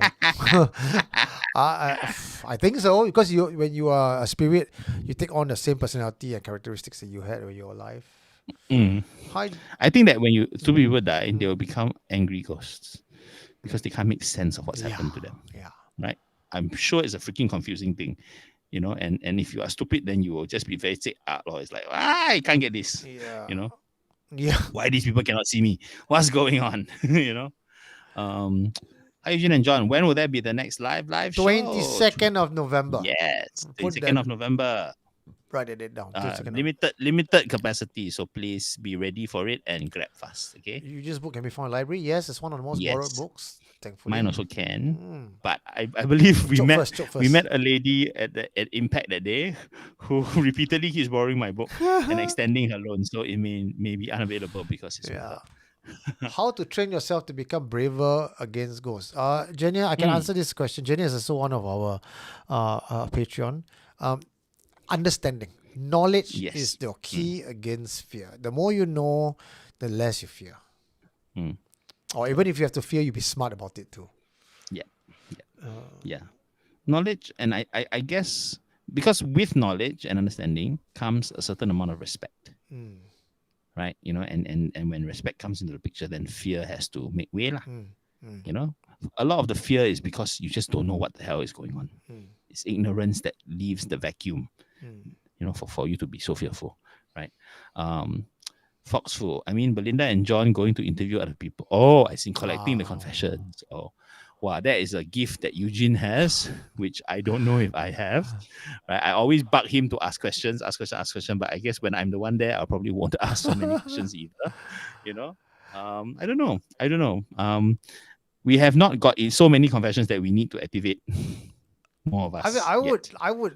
I would totally welcome John or Belinda going to ask questions if they have the time, because the truth is, taking confessions is not an easy task. It's not like sending someone 2:00 you go down, put the mic there and ask questions. The reason why people call me for the confessions is because how SC started was the fact that I had my experience and they feel comfortable talking to me. So imagine John who says, I never see ghosts before, but I'm just a host of FNL. Tell me your story. They will not trust me. Yeah, you're right. There's no bridge, right? So I think that's a relationship I share with the confessors where you're not talking to a third party. I'm not sending anyone down. You are meeting me. And for the next 1.5 hours, you have my undivided attention. So that gives the comfort that I am taking and treating their story with the respect that they have expected. That's true. That's true. Yeah, I think that particular angle of SC, is better fronted by Eugene. I mean, I would love to outsource it, frankly, because sometimes I just don't have time. But it's not something that's easy to just, it's not the same. Yeah. True. Yeah. Hanifa is saying, talking about reaching your limit, exploring solo in haunted places, you end up building immunity. Yes, but you're also taking more risks. So who knows? Solo. Right. Yeah. Our cats are watching the FNL too on TV. Let's Yay. go. Okay. Hopefully it'll be scary. I usually laugh at horror movies. Okay, mine, Brendan Lee, just to tell you, I will give you a bit of, because it's 1:44 a.m., I'm willing to give you all extra secrets because I know not many people are watching. I did not base my story to become a scary horror film.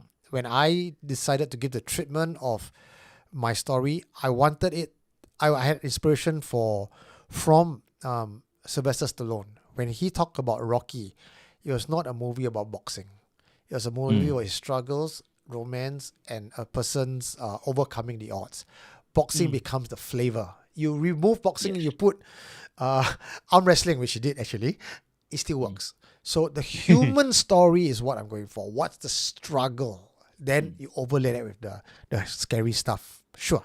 But it should be a classic. But the problem with a lot of horror movies these days is it tries to go for the cheap scare, the jump scare, and the story becomes so flimsy that when you walk out of the cinema, it's like, what did I watch? True. Any plans to organize more tours on other interesting places in Singapore in the future? John? Of course. Yeah. Sigh. Yes, but planning a tour from scratch is a lot of work, and there are a lot of considerations because each place is unique, right? Yeah. So whether our session is asking also, right, any walk with Hantu other than Changi, right?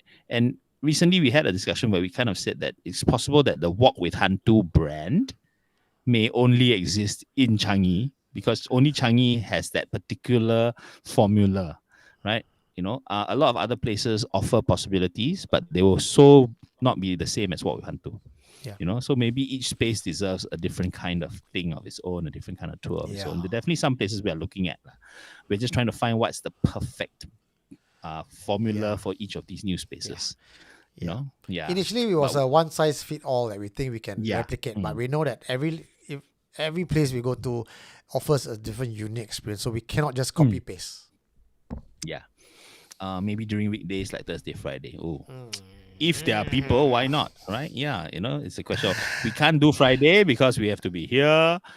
We can do Thursday, but who wants to? Do you know that Walk with Hantu Changi was actually offered on Thursday and Saturday? We just don't have anyone sign up on Thursday. No one. So no one has ever wanted to come. We tried. It just didn't work out. But we might do we might do weeknights if it's somewhere more central. Right? So yeah, it might be just Changi that's scaring people off. Okay, well, sorry. Wow, sounds very interesting. Time for SC to change. SGI. Sure, let's hope that happens. Not by intent, but if it happens, it happens. Can consider working with Inmerse in the future to create a haunted house based on SC stories. You have read our mind. Yes. Yeah. Fxxk, can you go and whisper in their ears? Thanks. You be the matchmaker. Lah. If we do that, right, Fxxk, you be our photographer, Ken? Yes, you must. Okay, confirm ready. Yeah, because that's one of the reasons why we're starting to collaborate with them and bringing more people to go and support them, build some bridges. Yeah. Hi from Mumbai. Crazy noisy here. Hello. What time is it in Mumbai? Gosh. Okay. Where else to walk after Changi becomes unavailable? Bukit Brown. There are so many walks in Bukit Brown. I don't know what else SC can bring to Bukit Brown unless it's on a special festival day, right, where there's something going on that we want to bring people to. But otherwise, Bukit Brown as it is, the brownies do a fantastic job. I don't know. It is interesting. I agree, AC. But I feel that I don't know if Eugene agrees, but because I used to go for the early Bukit Brown tours when the brownies were forming up, and it's a fascinating place without the supernatural aspect. necessarily forced onto it, right? Because there's a lot of richness in Bukit Brown, and only a percentage of it might be supernatural. I think many of you, if you have been listening to what we talk about cemetery, I always felt Bukit Brown is so peaceful. You know, Correct. Yeah. like I mean, it's only scary because the idea of the dead being buried there and the spirits just makes it scary. But Yeah. I don't think I have any isn't really. Bukit Brown Yeah. haunting. Correct. Yeah. You know, there might be spirits there, but they're not being spooky. Yeah, They're just being there. You know, so it's the humans go there and chocho then ask them for 40.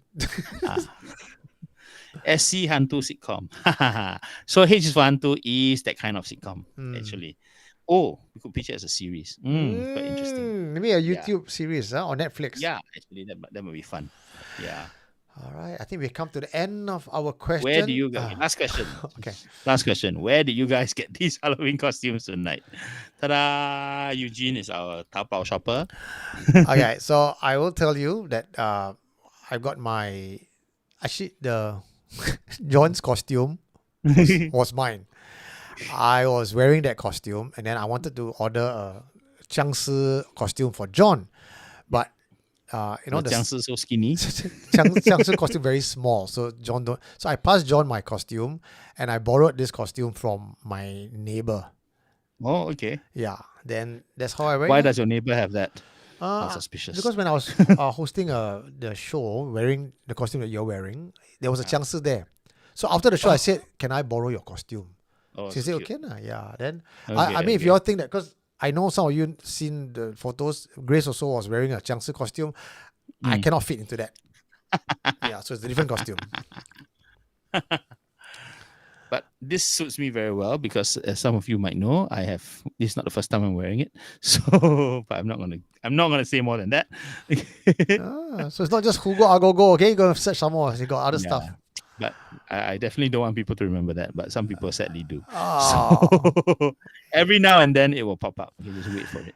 Yeah, I don't want people to remember I for Guy as well, but sadly people do. So no choice. Once you have done it, it's on the internet. That's it. Hanif, thanks for advice. Zero resistance. Okay, sounds like we have answered everybody. I hopefully Nice. satisfied with the AMA session. We did not skip. I think we answered everything. No, we got everything. Yeah, thanks so much for staying with us. Wow, nice. I wonder how many people are there now. 189. What? Insane. Really, Okay. 189. We have been running Wow. since 10 p.m. What? 4 hours? Freaks. Almost Yeah. 4 hours. My We God. started yesterday. Thank you all for staying with us, and it's humbling. I mean, Yes, throughout. Thank you so much. Great finale session. Thank you both. Host for time, effort, sleep. See you soon. Thank you, Fox. Hugo, money home. Right. Where's the 4am? Thank you. Where's the Alsatian, 4 where are a.m.? you? 4 a.m. How come you're not is here in drinking your with me? head. Yeah. Okay, till 4 a.m. is the private session between Eugene and our session. Okay? And then the screaming will begin. Right, I the get rest of Lynn us better to come sign out here. before that happens. Yeah. All right, guys. Thank you so much. Thank you. Once again, we're going to go for outro, and John and I will be back in February 2025. But if you miss us, remember, keep the date 22nd of November. We'll be running a live show. Tell all your friends. We got 100 tickets. See you there. Good night.